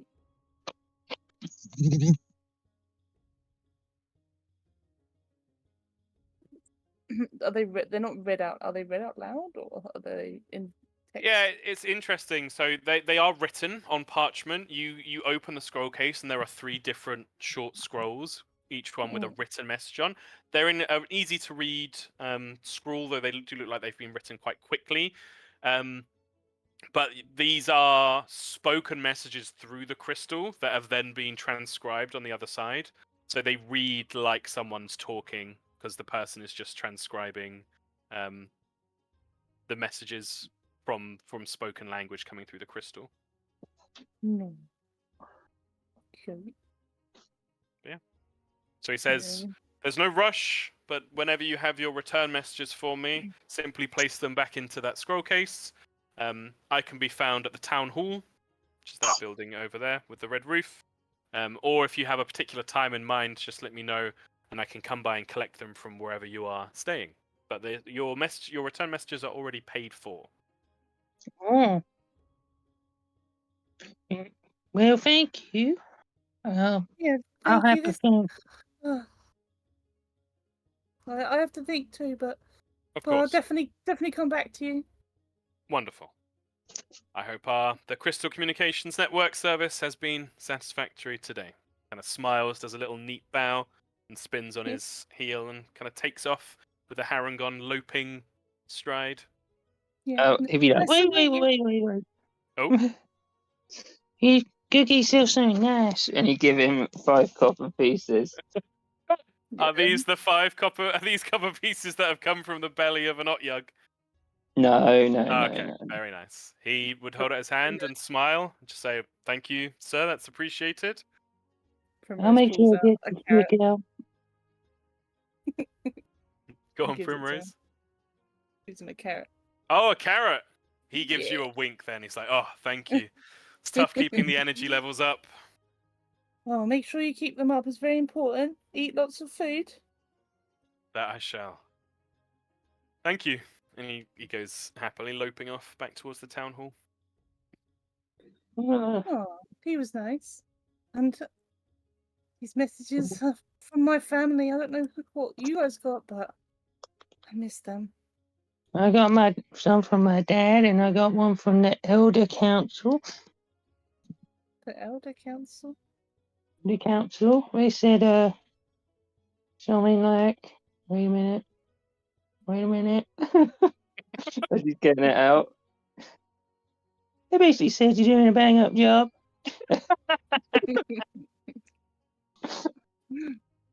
Deception check. Yep. Deception check, great.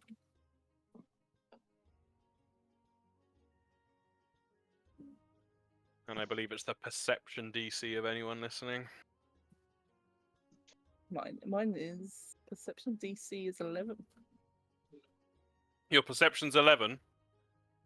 Yeah, plus 11. So your DC would be 21 then. It's 10 plus Yeah. your modifier. Mm. So 16 for. Go on, Skrick. Let's see this deception. Oh, hang You're on. just training it. The page crashed, so I'm just reloading it. All good.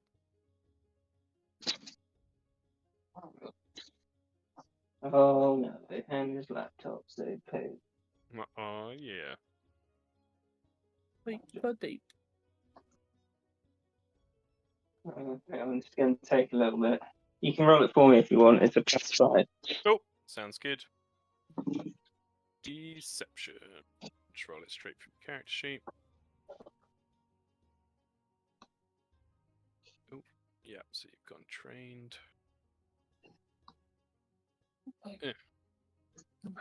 Yeah. Oh! He even clears Primrose. Mm. There you go. Bang up job. Oh wow! Yeah, a compliment from the elders. That's pretty good, Squeak. Well, actually, it said, we're all doing a bang up job. Oh, that's even better. Oh, kind of contradicts mine maybe a tiny bit, but okay.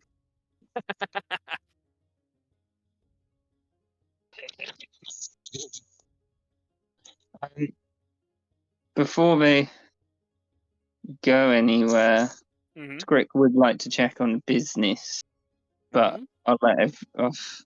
I assume we're going back down into the sewer. Yeah, is Natalie back now? For Natalie's opinion.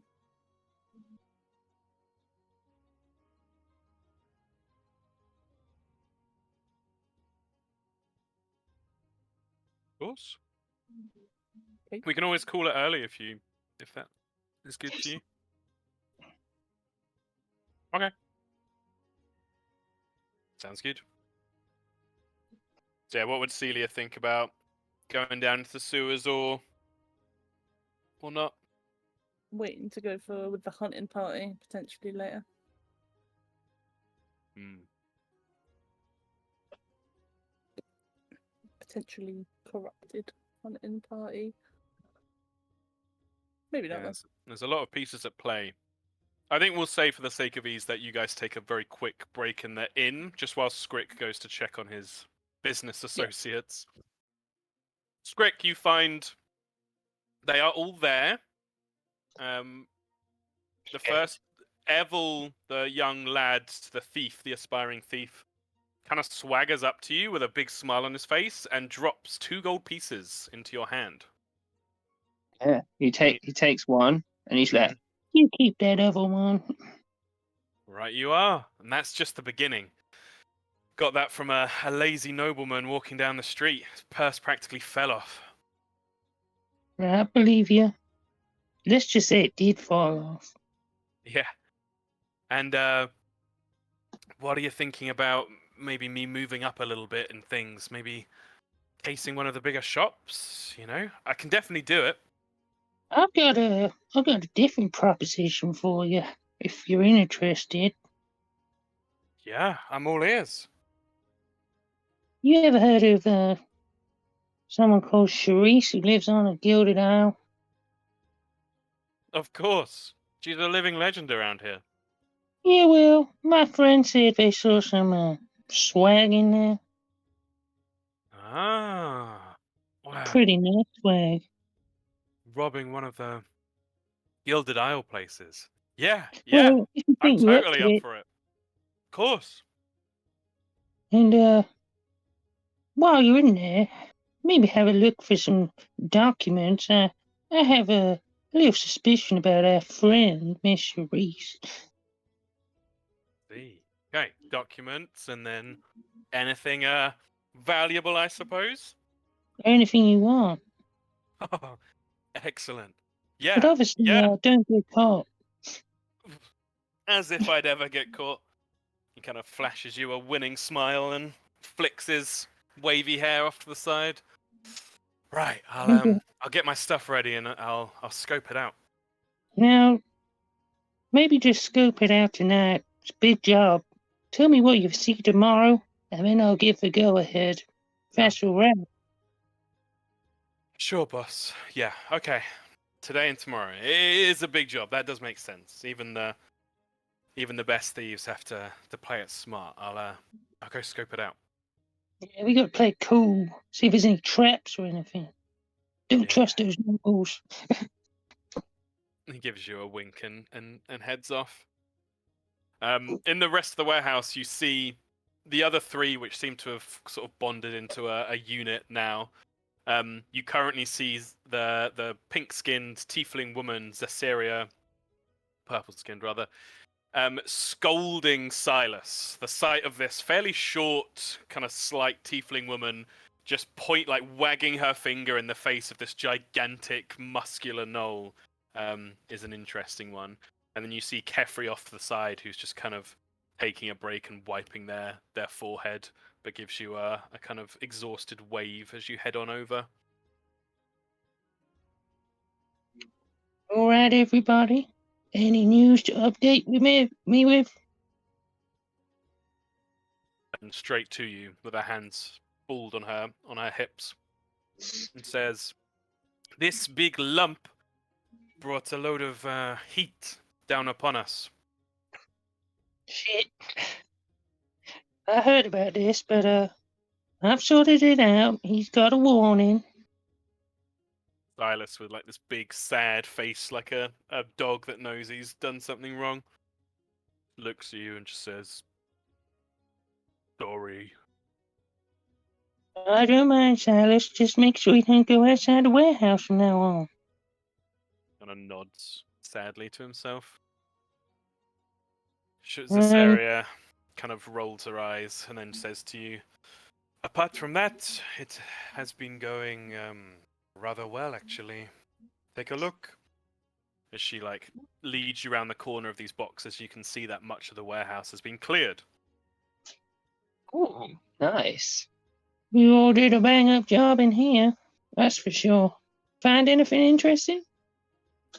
Not so much in here, but if you come this way, and she leads you to what's been set up as a very kind of ad hoc back office. A number of boxes have been stacked up around it like a makeshift wall, and she's pulled a low storage container to use as like a desk. And you can see displayed on top of the desk are a few items. One of them is ticking audibly, and she points to that one first and says, "Kefri spotted this around the back of the Clockwork store. I'm not exactly sure what it does, but it moves around if you place it upright." And she kind of reaches down, and you can see this thing has been quite badly warped and perhaps has been thrown out as like a piece that you wouldn't want to display in the shop, but has been made to look like a little soldier, like a little guardsman or a militia person. And when placed upright, the clockwork functioning within it, which clicks quite loudly, causes it to walk unsteadily forward and like eventually topple over. This is an interesting little number. Yes, we thought you might approve. Apart from that, there was some good food thrown out from the cafe. And she gestures to Yeah. like a little stacked pile of some nice smells and tasty looking things. Oh, And then, we'll keep yes, that food here. That can be your lunch. very kind, boss. Thank you. I'll enjoy that.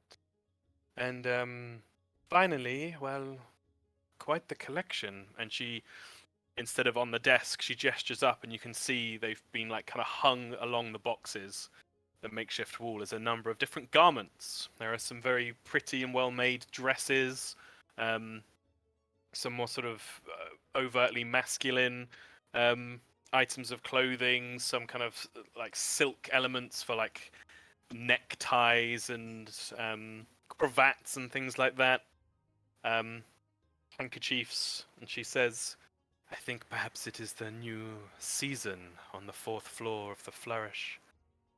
So the old Interesting. season just gets tossed out the window." It practically covered Silas. Okay, well, with the clock thing, I'm on that kept here. Maybe I can find a buyer, or maybe I'll keep it. Food, that can be your lunch for the next few days. The garments, well, take whatever you want, and then, maybe you can find a way to sell it off down in the poor districts. That was my next question, whether we're looking to turn to retail as well as junk clearance. Well, I'm not so interested in clothes, but if it can get us a few coins, then, I'm not going to say no. Understood, boss. And what do you think of this one? As she kind of holds up a very sort of tight-fitting dress in front of herself and smiles at you. Well, I think you should wear that when you go to sell the rest. When something looks alluring, people want to look alluring too. Alluring is a good word. I will. Yes, it is a shame about Silas. He We were clearing the areas around the shops, and I lost sight of him for a moment, and I heard some, let us say, unhappy noble folk who Silas had decided was junk to be taken to the warehouse. There we go. And between you and I, Mr. Magpie, Kefri, he, it's not the it's not the most impressive worker. He hires very easily. The thing is, I've already paid him up front, so you might as well use him. Understood. But, How much would a drink cost? Like, A cheap drink is like a copper piece, and then it just scales up from there if you want to get fancier. he's like, it's good work today, really good work. You all take these these 3 copper pieces each as a little well done. On your first day, and get yourself a few drinks. so you give 15 copper pieces over between those 3. Okay, very nice. Yeah, Cesaria seems pleased at this and kind of clasps the copper pieces in her hand. Just says, "Here's to a beautiful working relationship." And seeing as you're going to be working for me the next, I'll pay you in advance for a 10-day or something.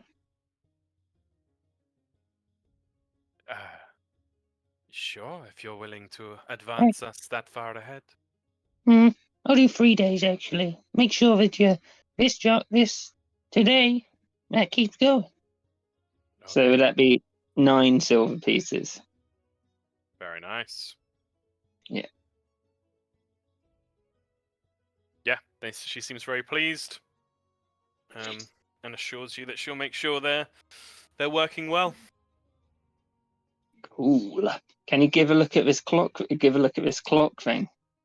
Yeah, so clockwork is something which you will have not seen much of in Lumen at all. It is kind of a known quantity. Some wealthy folk, so for example, the Oakley family might have a piece or two. But yeah, it's quite brilliant. It doesn't this little soldier doesn't require winding or anything. It just seems like as soon as you place it upright, it starts walking along. Made of metal, kind of very simply painted to have the Seawall Militia colours on it. Okay. It's like That's a little cool. walking figure. A clockwork How big is mechanism it? inside. Probably stood up about as big as your hand, like if your hand was up. Oh, he'd take it then. Yeah, it's fairly chunky. Yeah. He just looks at it and he's like, Nice. and put it away. Oh, I know that feeling. My first figurine. Excellent. Cool.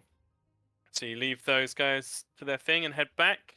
So you Yeah. guys wanting to head down into the sewers yourselves ahead of the hunting party that the crest captain is organizing? Yeah, I think so. I think it was that an agreement, Celia, that you want to go now or later? Looks like now. Looks like now. Okay.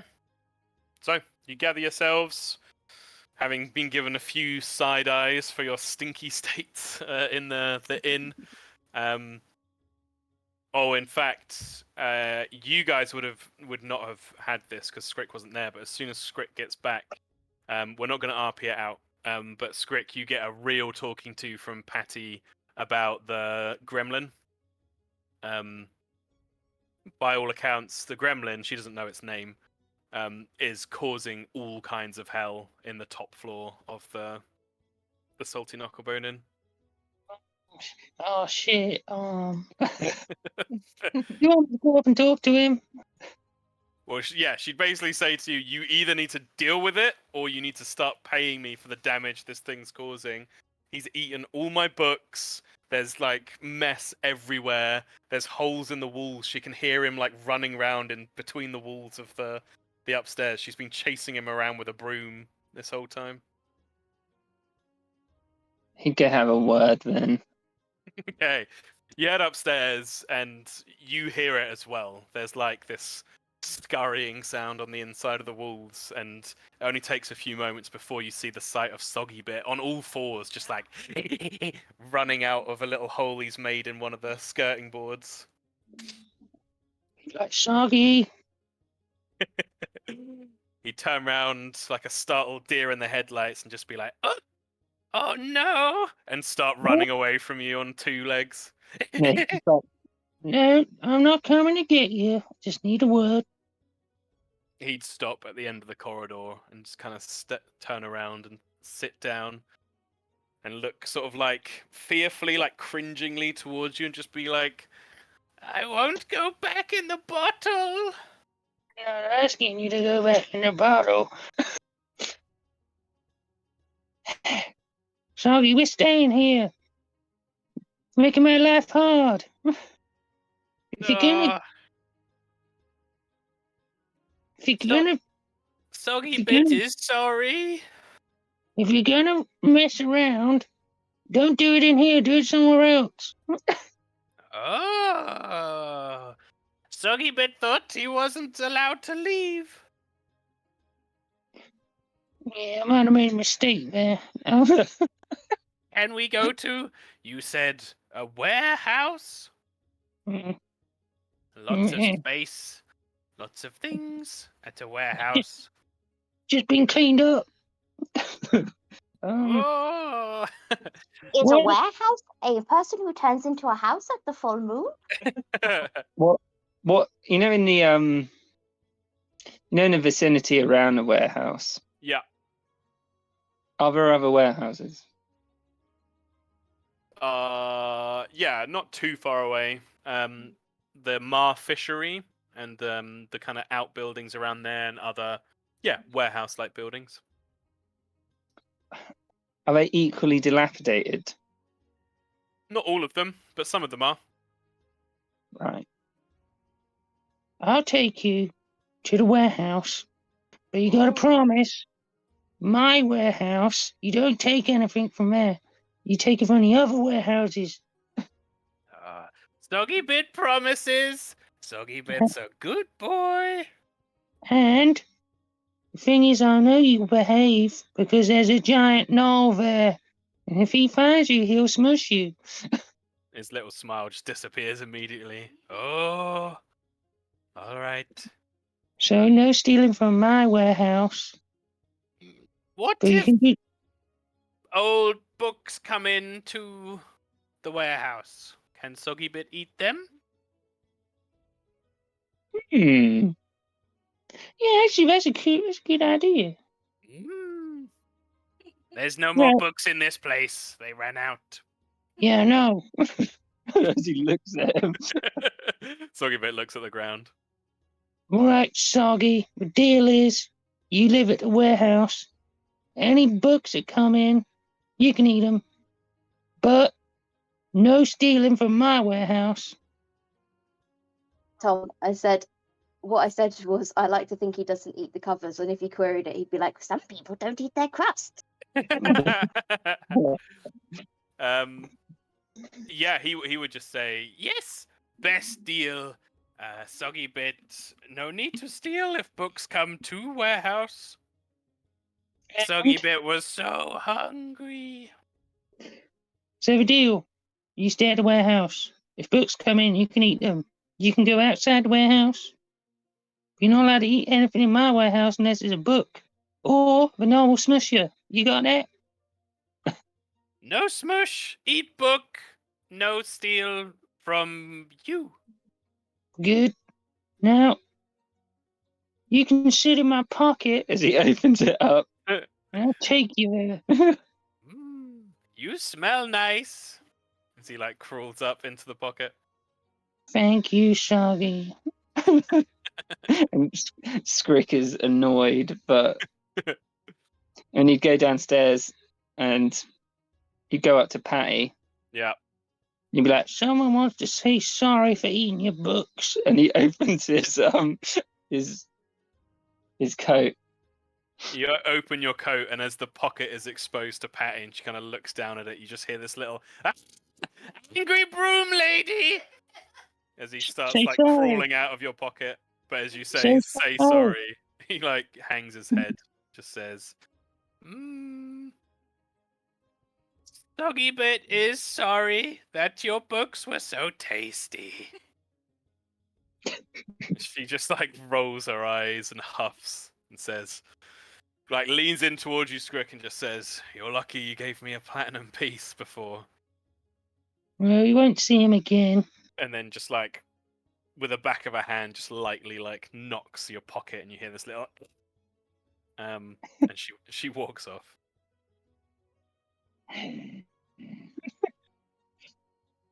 Right, let's go. Cool. So And you drop him guys, for the way. oh yeah, okay. So you drop him off at the warehouse. What do you say to the people there, or Zasaria? He'd just be like, "This is Soggy Bit. He eats stuff. He's not eating stuff at the warehouse. It's a Soggy Unless Bit a the book. gremlin. He likes Unless a eating book. If you see him eat anything, Silas, you can eat him. But he said he's not gonna, so he's allowed to eat the books." Oh, the Silas's eyes like liven up more than you've seen before as he like looks down at Soggy Bit and licks his lips, and you see Soggy Bit hide behind this area. But yeah, everyone is agreed. As you head back and head down to the sewers. So what is it you guys are looking for as you head back down? You've got your map of the sewers. Though it doesn't have too much interesting on it. In terms of like, it doesn't say here is Charisse Cloudfeather, but what is it you guys are looking for? Just like evidence of her being down here, evidence of dragon. See which direction maybe they are in. Okay, because it's all of you guys looking, I'm gonna roll a few dice here. Maybe if Morrigan does her detect magic along the way, that would be good. Yeah, Morgan agrees. Okay, yeah. So I'd say it probably takes about an hour. But looking around, you're not accosted by any other creatures at all. Feels like the Otyug was kind of the lord of its domain down here, or at least the area that it was in. You search along, you work in groups, Morrigan checking magically and so on. And it turns out to be very useful. Not so much for Charisse. The trail for Charisse has gotten cold. You kind of check back where the Otyug was. You do see another feather lodged in the top of it. This time, it could have been left on purpose, but with how tight she had to squeeze through the gratings, you think that might genuinely have been a feather left there. It's very high up. If you wanted to collect it, you think you'd probably have to visit the grating, like the ground of the grating up on the Gilded Isle. But it hasn't been removed, so perhaps you think Charisse left in a hurry. She's certainly not covering her tracks. But apart from that, the trail seems to have broadly gone cold for her. But what is magical is the saliva. The slimy saliva of the dragon has a magical essence to it, and so by Morrigan using her detect magic, you're actually able to pick up on quite a strong trail. This eventually leads you to an area that is off the map. The sewer itself gives way to what looks like an old kind of built-in area, perhaps an ancient area of ruins, similar to the pre-Exodus ruins, but this one looks to be perhaps of a different society or a different element, old crumbled stonework. But you see evidence of more recent occupation. Boxes, a strong smell of fish. And as you travel in further, you begin to hear a voice. You hear a voice, kind of a gruff, male, deep voice, still quite far, echoing through the tunnels and the halls in the distance. But it sounds like it's talking to someone, but you don't hear another voice in reply. The voice sounds cheerful and positive. And as you kind of creep closer, unless you want to say you wouldn't, you begin to make out that the gruff voice is reading. It's reading from a book. It seems to be reading out loud or reading to someone. And as you make your way through this like old broken halls that eventually opens into a natural kind of cavern, the strong smell of fish hits you, and you hear very clearly the voice of this gruff figure. And you Yeah. see, because the figure seems to be engaged with what it's doing, and there's quite a good vantage point here. You see the figure is sat next to the large snout and face of a green dragon, Yeah. seemingly kind of closely buddied up to it and reading it a book. Morrigan, she's quietly talking. Yeah. Do you think that maybe that's the guy that the person in the bookstore was talking about? I'm not sure. It certainly looks like it could fit the description. He's sitting next to the dragon. Yeah. If not, it's definitely worth some more investigation. Well, should we go try and talk to him? Yeah, let's do it. Go talk to him. Okay. Walk around the corner with our hands in the air. Yep. You walk around your corner with the hands in the air, and the dragon looks up at you, but it seems quite like slow-witted. It kind of just moves its head slightly, and you see as it moves its head, it kind of unsticks its snout from the floor, and this hefty like tug of slimy mucus as it lifts its snout up off the floor. And the orcish fellow looks over as well. Would Armitage Funnel Cake say anything to these people, Kieran? Just like, hello. Hello. What? I don't know what to say because there's a dragon next. Itchy my pet's laundry. He's your pet. Oh, Well, is he like? he's my friend or pet. Oh, friend. You know. Sorry. Fucking hell. Yeah, I'm a tid. You just look at them.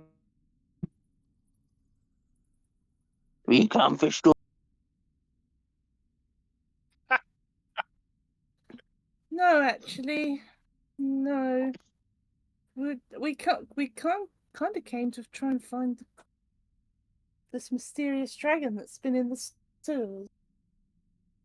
And well, it seems we found him or her or it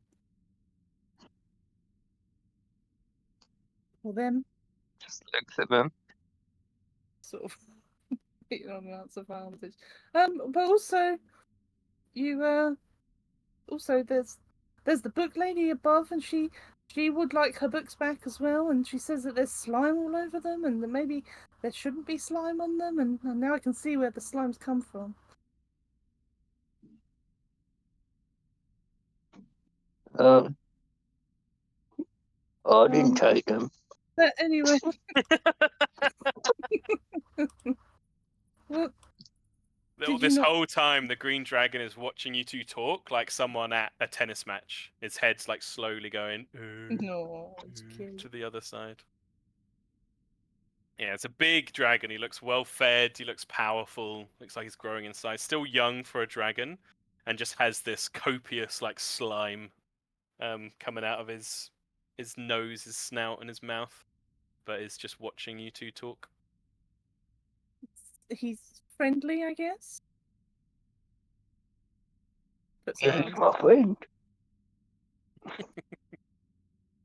Oh, it's quite unusual to have a dragon as a friend. Armitage looking. Yeah, but I'm special. Oh, you Um, must have a dragon friend, yeah. Armitage would look at Maybe. Slimy Yeah. and be like, trying to work out what he's thinking. Yeah, you've developed a connection with. Script also just You've definitely developed a strong connection, or Armitage has definitely developed a strong connection with Slime Snout, affectionately named Slimy. Looks quite excited, interested in these new people that have turned up for story time. Perhaps a little bit annoyed that the story stopped. It's one of his favorites, reading about the golden fish that swims upstream to return to his family of fish. A children's book, but yeah. You Armitage, you know, and if you have any questions, Kieran, just ask. But Armitage, you know that you've been successfully kind of raising this dragon for a while now, and been bringing in fish. You've had to bring more and more.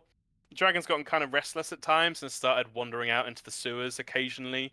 But you often kind of find him and bring him back to his little home.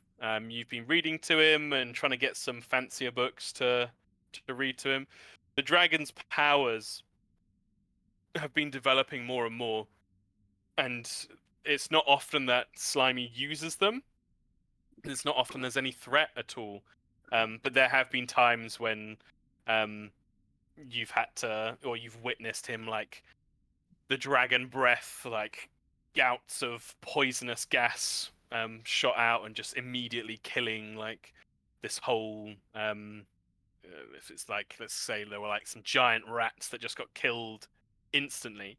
And there was also one particular time where you noticed in some of the slime when you came back one day, you noticed that Slime Snout had kind of like coughed up that what looks like the belongings of a small humanoid or two. So you think he might have eaten some people down in the sewers. Yeah. I assume I guess they do look threatening because they've got weapons, but they've opened up dialogue. They've opened up dialogue. Does And Slimy also, talk? the group itself, apart from Celia and Morrigan, have like an intimidating essence to them in a way, but the other Scrick's in like a little dandy outfit, and Primrose is this 2 foot tall, ridiculously cute bunny lady who's currently chatting to you. Slimy can talk, but tends to be quite quiet. You've tried to get him to talk more, but he's a bit shy. Tom, And is his vocabulary is very bad. He's basically learned talking from Armitage. Soggy Bit Oh. still in Scrick's pocket as well? No, that would be amazing. No, Soggy Bit's been dropped off at the It's warehouse cool, at this man. time. Nice. No, Soggy Bit's been dropped off, sadly. But yeah, you know that Slimy can talk, but is shy. Yeah. Armitage would just look at them and then be like, "What do you want?" Well, now I'm not really sure. But You But would me- see scattered about the place, Primrose, the books, lots of books around. well, the book lady would like her books back and nice and clean as well. If you could do that, maybe at some point. You know, no rush or anything, but yeah, but she would like them back at some point. And also we came down to try and find this man-eating dragon and, well, deal with it. But he seems friendly. Are you friendly? She looked directly at the dragon and she says that. Yeah. The dragon with a breathy, like, draconic voice, like the mouth parts with all this slime, thick slime kind of caked around its fangs as it opens up. And it just kind of, it's like half smile, but it's kind of terrifying as well. This like smile on this gigantic dragon head. And it just says, friendly, as it kind of smiles at you. Oh. Yep. Yep. She slightly nods. Definitely friendly. Well, now that yeah. Armitage would look at Slimy Mhm. and he's like, "Are you done with any of the books, Slimy?" Slimy would look around at the books and look back at you and kind of give a little shake of his head towards you, Armitage. Looks over at Primrose. Are you still using them, Shorey? Okay. Maybe if you could maybe give him a little time limit, because the lady would like them back, but I'm sure she's not gonna argue with a dragon, so you might be alright, to be honest. But well, now that we're down here, maybe you can answer some questions. You live here down here?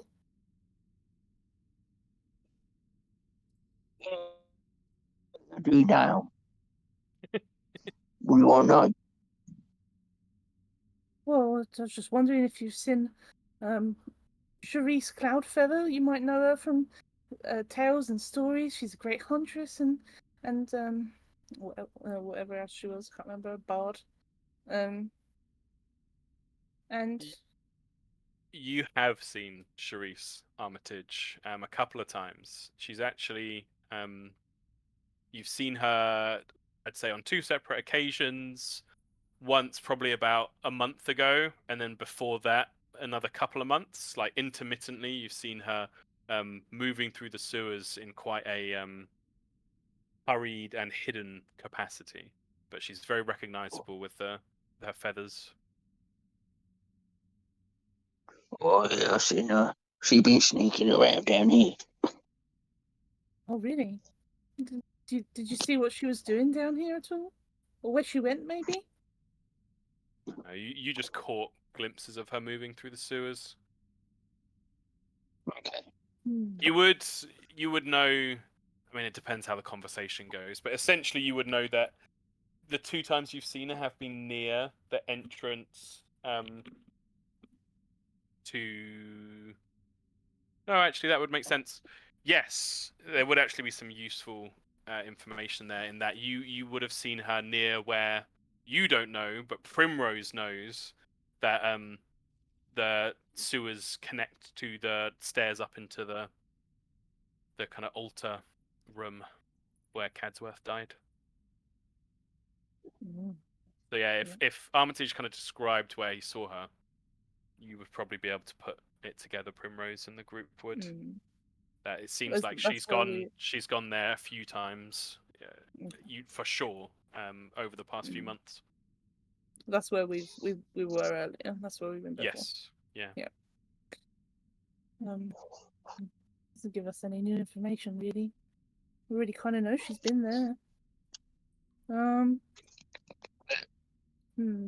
Well, I just have to say because I'm at Hannah's house.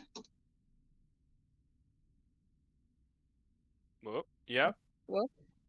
Might be about to say about the internet. Sounds Well, bad. Yeah, it is. Yeah. God bless you. It's all good. Yeah. Did you Slimy? She's gonna address Slimy this time. Mhm. Slimy, did you eat some people?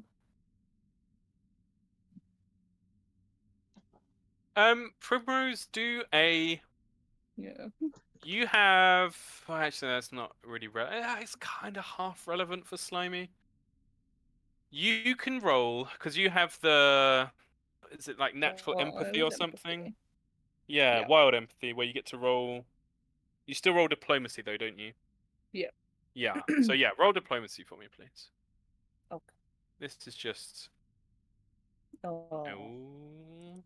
I will say we're well into the session. You definitely would have had another hero point by now if you wish to use one. Yeah. Oh, okay. Yeah. Whether it's because you're too small to look like a good meal for Slimy or what, the dragon actually gets up, and there is a scary moment where he goes from his like relaxed recline next to Armitage, gets to his feet and kind of shakes himself down almost like a dog getting out of a pond, and just great globs of slime go flicking off and landing nearby. But he walks over towards you, and you can actually feel as his claws hit the ground, the floor slightly tremble. Takes Yeah. one step back. And he gets in front of you and then flops down again, very dog-like. Kind of flops down in front of you, and his big snout is right in front of you, Primrose. And immediately you start to see these like thick drops of mucus start to pool around his lower jaw and on the floor. But he looks at you and he just says, you asked him whether he'd eaten someone. Yeah. Yeah. He would look at you and just say, yes, tasty. And he's like smile at you, and you just smell no. this like heavy breath of fish coming out of him. I could just see all the fur like blow back as he's breathing on it. Essentially. Yeah. Sort of wipes away some saliva from her fur. Oh. Would Kieran, would Armitage have reacted at all to realizing that Slimy had eaten people? Would he have scolded him or anything like that? I know you're struggling with the internet.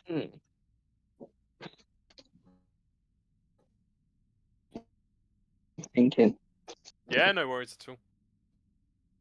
Just trying to think whether Slimy would have any Probably not. negative feelings about it. Yeah, that's fair. So yeah, he would have just said tasty, and then he would have said quite simple language after you're kind of like, Primrose. Yeah. He would have said,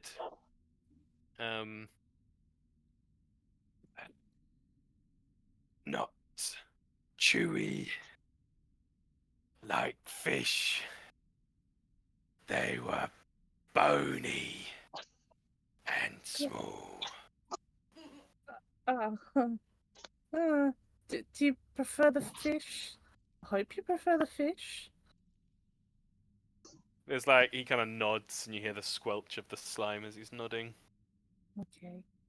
Well, that's good because, well, if you know, she puts her hands up again. But I'm not going to do anything or anything, but I'm just saying that if you eat lots of people, people will come after you and try and kill you. And I'm sure you're strong enough, very strong to fight them off and things like that. But just, you don't want to be in danger. You want to just sit here and read your stories, right? Kind of looks over at Armitage and then looks back at you and says, like reading. Yeah. But and the kind of like a child like looks slowly towards Armitage as he says it. Want explore. Well, that's good. That's exploring is fun. He would, when you say fun, he'd like smile, really big smile, showing all his teeth, and look at you, Armitage, and just be like, fun. I want to have some fun. I need to start reading the book to him again. Yeah, and as you go back into the kind of habit, Slimy immediately kind of picks himself up again and slinks back next to you, Armitage, and kind of curls. I'd say he'd actually like curl around you, so you're like crooked in his body, and his head's like right next to you as you're reading to him, and you see this like happy look on Slimy's face. All the foods can be really fun. Look, maybe you can try this. And she pulls out like a cabbage. And maybe one of these. And these two go really well together. And she puts like a pile of carrots and a cabbage and a lettuce on the floor. Slimy looks at them and then kind of like nudges them. Kind of nudges them with his nose. You can see some of the slime beginning to like dollop onto them. And then he turns his head sideways and with one big bite and tongue like pulls it all into his mouth. Crunches it up or pretty much just swallows it straight away. And then just looks at you like, Yeah. Good, huh? It's really good. And when you cook it and make it even better, some people prefer the cooked and it can taste really nice and you can get all these different flavors and better than meat, right? when you say about cooking and kind of trail off from that, he looks at Armitage again. He's like, ugh, cooking like Bugbear Chef. And Armitage, there's one of his favorite books has like a bugbear chef that travels the world and like cooks all these special ingredients.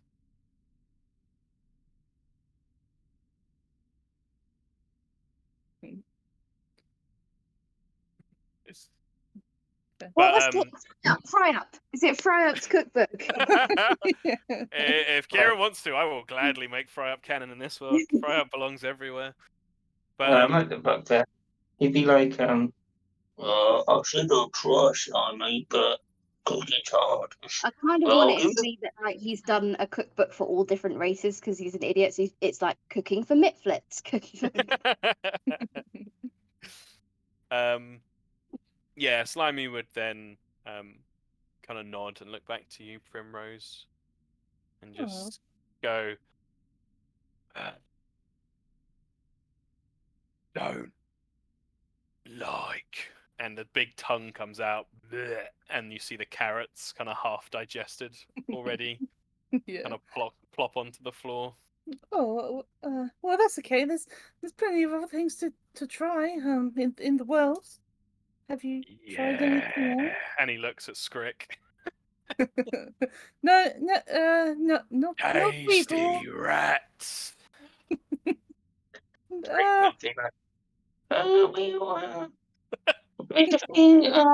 It turns out that there's going to be some people coming down here. You left one of your scales and it got back to the militia. And, well, you did kill someone, so, bit of proof. I don't know. Maybe not. Slimy looks Yeah. confused and I looks was at I was Armitage. leading up to that. I was just trying to ease you into maybe leaving. Slimy's looking to Armitage. I think someone's going to kill Slimy. What did you say? I think someone's going to kill Slimy. Oh, he thinks someone's going to kill Slimy. Yeah. So he's saying that to the group. So you just got a sword out. Is it like half drawn or just like prepared? I will say, even if it's fully drawn, Slimy doesn't react at all. Okay. Fair. He probably looks at it for a second and is like, ooh, shiny. But yeah, so you guys do you give Armitage the full lowdown? Well, There's a hunting group coming at dusk. Yeah, I was going to ease you into it, but maybe exploring is a good idea. Leaving here forever. Maybe. Well, we don't really want to kill anyone. I mean, Slimy cook. Kill your Slimy. Kind of smiles at you, Armitage. Yeah. But I'd say we should go exploring. Make this good time. Slimy would, like... There's almost like a crash as he kind of overexcitedly bumps his dragon butt against the wall and some of the rocks fall down from above. Exploring. But you have to read the books. That's the thing. So, I wizard.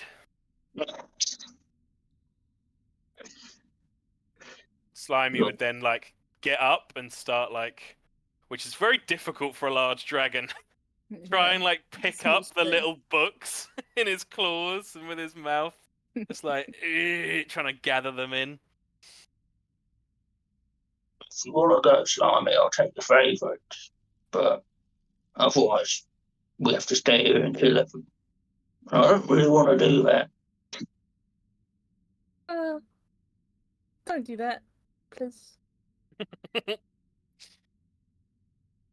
Slimy looks very excited, and that's so mean and accurate. He with Armitage saying about favorites, he would point to the golden trout, the bugbear chef, which I'm gonna have to come up with a proper name for now, and the one that I think Armitage would have read to him the most, which I think would have been like a a first steps to wizardry kind of thing, like an exploration of the arcane arts children's edition that Armitage would have. In fact, no, it wouldn't even be a children's edition. Armitage would have gotten it out of the bookshop and probably struggled with it a bit, but they would have tried to like figure it out together, and it would be one of his favorites. So yeah, he'd pick those three, probably leaving about 5 or 6 books behind then.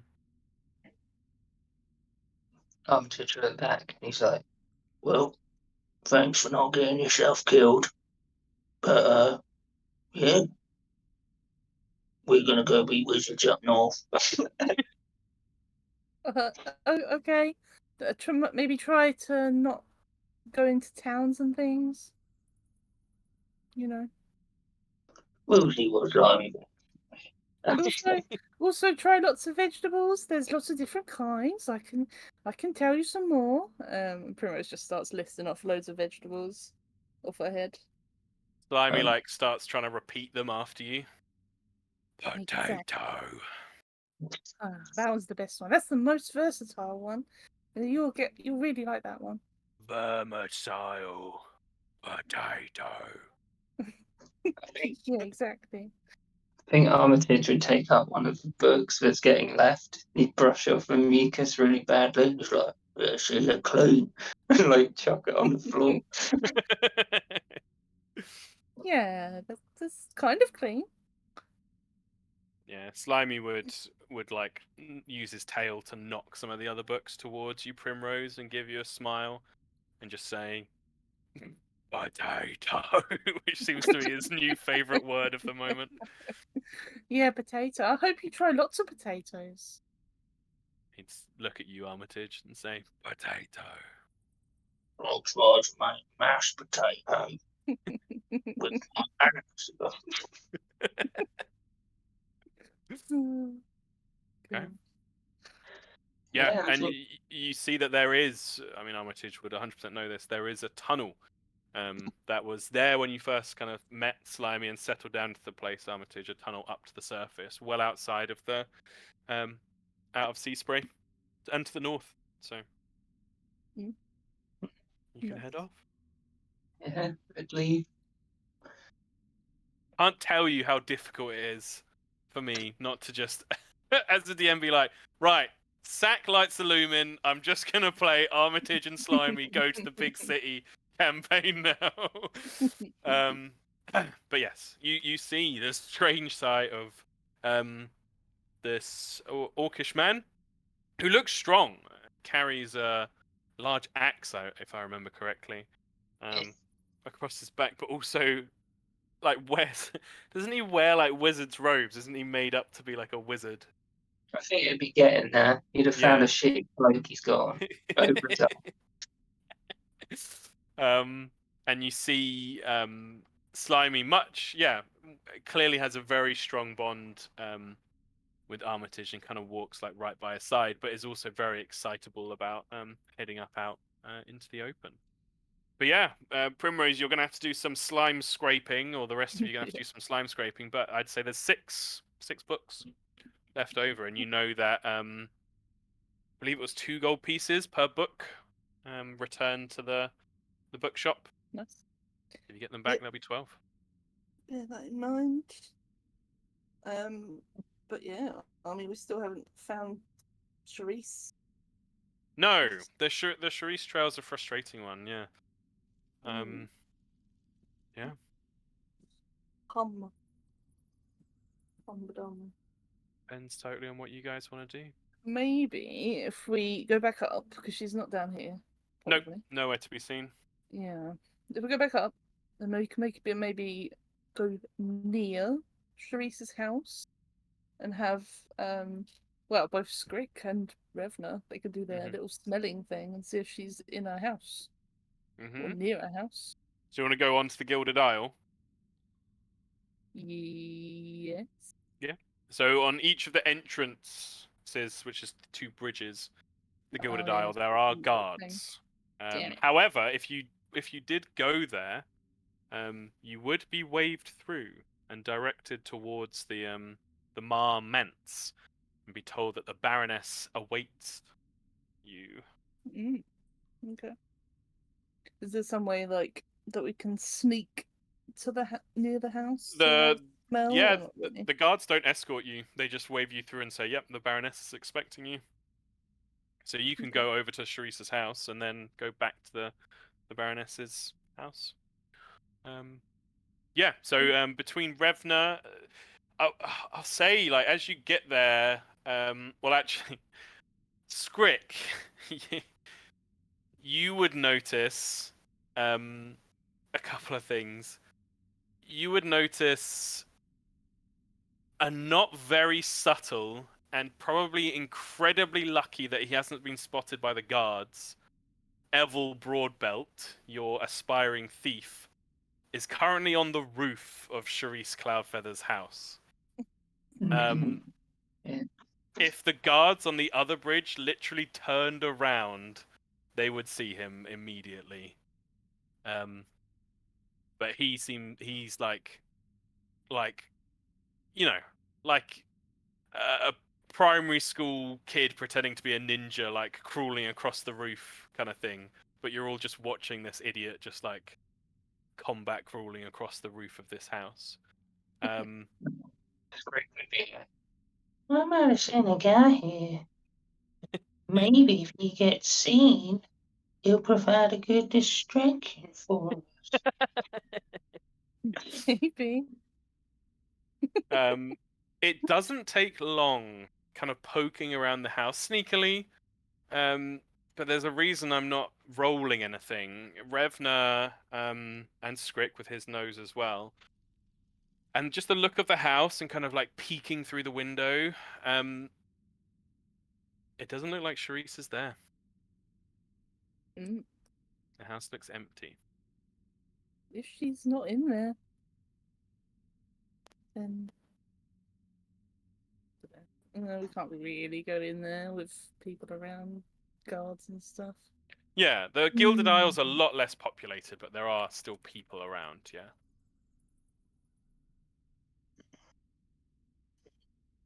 I did tell my guy to sneak around the house and see what he can find, but I don't know if it's worth waiting on. Oh, if you think you can get inside and have a little sneaky look, that'd be useful probably, but also I don't want to get him in trouble or danger, you know? He looks up there on the roof. I can see his skills might not be what I suspected. As you look up, Skrick, he's been like peering down at you all, like a kid peeking over a garden wall. And you look up and it takes like a full like half second before he ducks down behind the top of it. Pretty much kind of half waves at him. I mean, do we want to see if she would see inside, really? I mean, maybe we Yeah, should just go to the... we could just go knock and say, "Hey, Charisse, come to visit you." What, and pretend she's in? That could work. Maybe. Yeah, let's give it a go. Okay. Okay. You knock on the door. Yeah. Charisse, you in there? Call out. Great. There is no response. If He's just oh, Squeeze, if you're not in, I'll use this key that you gave me to let ourselves in if that's all right. And he calls out. Primrose kind of like shuffles in the way of view, kind of as much as she can with being short, and then sort of nudges Celia and Morrigan and Revenant to kind of do the same. And Gwilyn, little blockade. Yeah, I just use that key you gave me to open the door. And he just starts using his lockpick to try. Yeah, go ahead and make a thievery check. for me, Morrigan, get that guidance out. My internet's fast. Could you roll it Yep. for me? Yeah, and you'll have Morrigan's guidance as well. She says that's all good. Let's see how we do. You definitely have a hero point by now as well, if you need it. Can you stack Nudge Fate and Guide? So, this is a good opportunity. There's 3 types of bonuses in Pathfinder. There's status, circumstance, and item. And you can't have 2 of the same type. So I would guess Nudge Fate says a +1 status bonus, and the same with guidance, so they wouldn't stack. Okay. But yeah, right, thievery. Ooh, it's a pretty good bonus from Squicky Boy. Let me just, before I roll it, because they've got them listed, and I know exactly what level of lock this would be.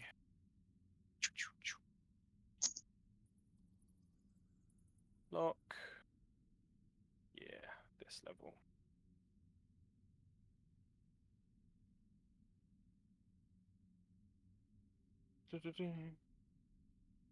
Oh my god, okay. Right. First one is currently a critical failure. Yeah, hero point then. Hero point. That is a regular failure. What was? I don't have the numbers, do I? You don't lose the lockpick. You can just keep trying, but obviously, as you keep trying, it may be the case that someone comes to investigate or wonders what's going on or what have you. But you can keep trying. You look It's only around. when you crit fail that you lose the lockpicks themselves. Okay. Can you see anyone looking suspiciously? Currently, no. Keep trying then. No hero point this time. And that is a crit failure. As 2 things happen. You feel your lockpick snap inside Scrick, but it's a strange sensation because it feels you weren't like going too far or putting too much pressure. It feels almost like the lock itself clamps down on the lockpick and snaps it. And as you kind of pull your hand back, the lock spits out your lockpick and widens to form this like magical mouth. And speaks, and from it you hear the voice of Charisse Cloudfeather saying, "Whoever you are, you have failed to break into my home. I hope you enjoy your stay in prison. The guards are on their way." Jesus! And Squig just start running.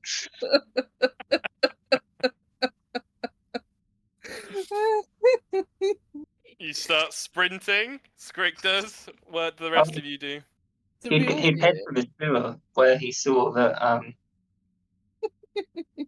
you know where she would have gone down from. The grating. Okay, yeah, Scrick, you could definitely squeeze through the hole in the grating. It is a fair drop. It's a cushioned fall because it ends up in that Otyug pit. But you probably take a little bit of damage. Not enough to knock you out or anything. We do it, he's panicked. Yeah. Scrick squeezes himself, runs to the grating, squeezes himself through. What are the rest of you doing? I guess we should leave. Just Squig had Imagine him like that guys on the roof, so he knew that he might not get in trouble. what is Morrigan doing? Did you say, love? Panic and flapping around. Okay, Celia, make an Yeah. athletics check for me, please.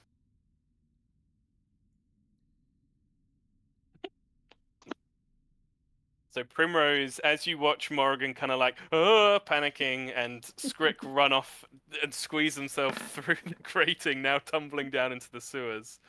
You definitely have a hero point, Celia, if you wish to use it. And Celia just like hammer into the door with her foot. You'd notice, Primrose, as you take a breath, the gentle presence of Dandy there, that the guards haven't moved from the bridge at all. Oh, maybe a false threat, maybe? Yeah, you I get the think that feeling all I it was can- designed to scare. Yeah. Well, all I can think of is just a pre-recorded message and kind of just meant to be scary. Would there be magic that you could like set up to call the guard? Apart from just like bing bing bing alarm type thing. Do a little check for you. Yeah, do you have any training in Arcana, Primrose? I don't know. Let me have a look. Because obviously your learning is in primal magic. Yeah, no, I So don't. I'd say within primal magic, definitely. You don't think there is? Yes, Natalie, you can. Thank you for being patient and asking. You kind of kick. Oh, Nice. yes. On the second time, you kick and you hear the cracking of wood around the latch of the lock as the door swings in heavily. Yeah, the door is open. Oh wow. Well done. Kind of looks over at the girls, see if they notice the kicking in the door though. Primrose will scurry in. There's pros and cons to having a pretty terrible militia in Yep. a place. These guards don't seem to have noticed at all. Nice. The crest captain would be deeply saddened. Yeah, you Scurries step inside. Yeah. All looks pretty familiar when we came in before. Just wondering if we could find anything else extra, maybe. Now we know what to kind of look for. Kind Yeah. of. With the sunlight filtering in through the broken door and the windows either side, you see what you saw before. This beautiful, well-kept, large but not particularly ostentatiously huge house filled with trophies. As you kind of look up, Primrose, you see the dead eyes of all these different trophy creatures, their heads mounted on the walls, just gazing off into space. Thick rugs along a tiled floor. You see off to the side the room that you were led into before, as you all kind of take a breath, stepping into this space. As Scrick plummets into a pile of detritus and slime and junk in the sewers below. But we will leave it there for tonight.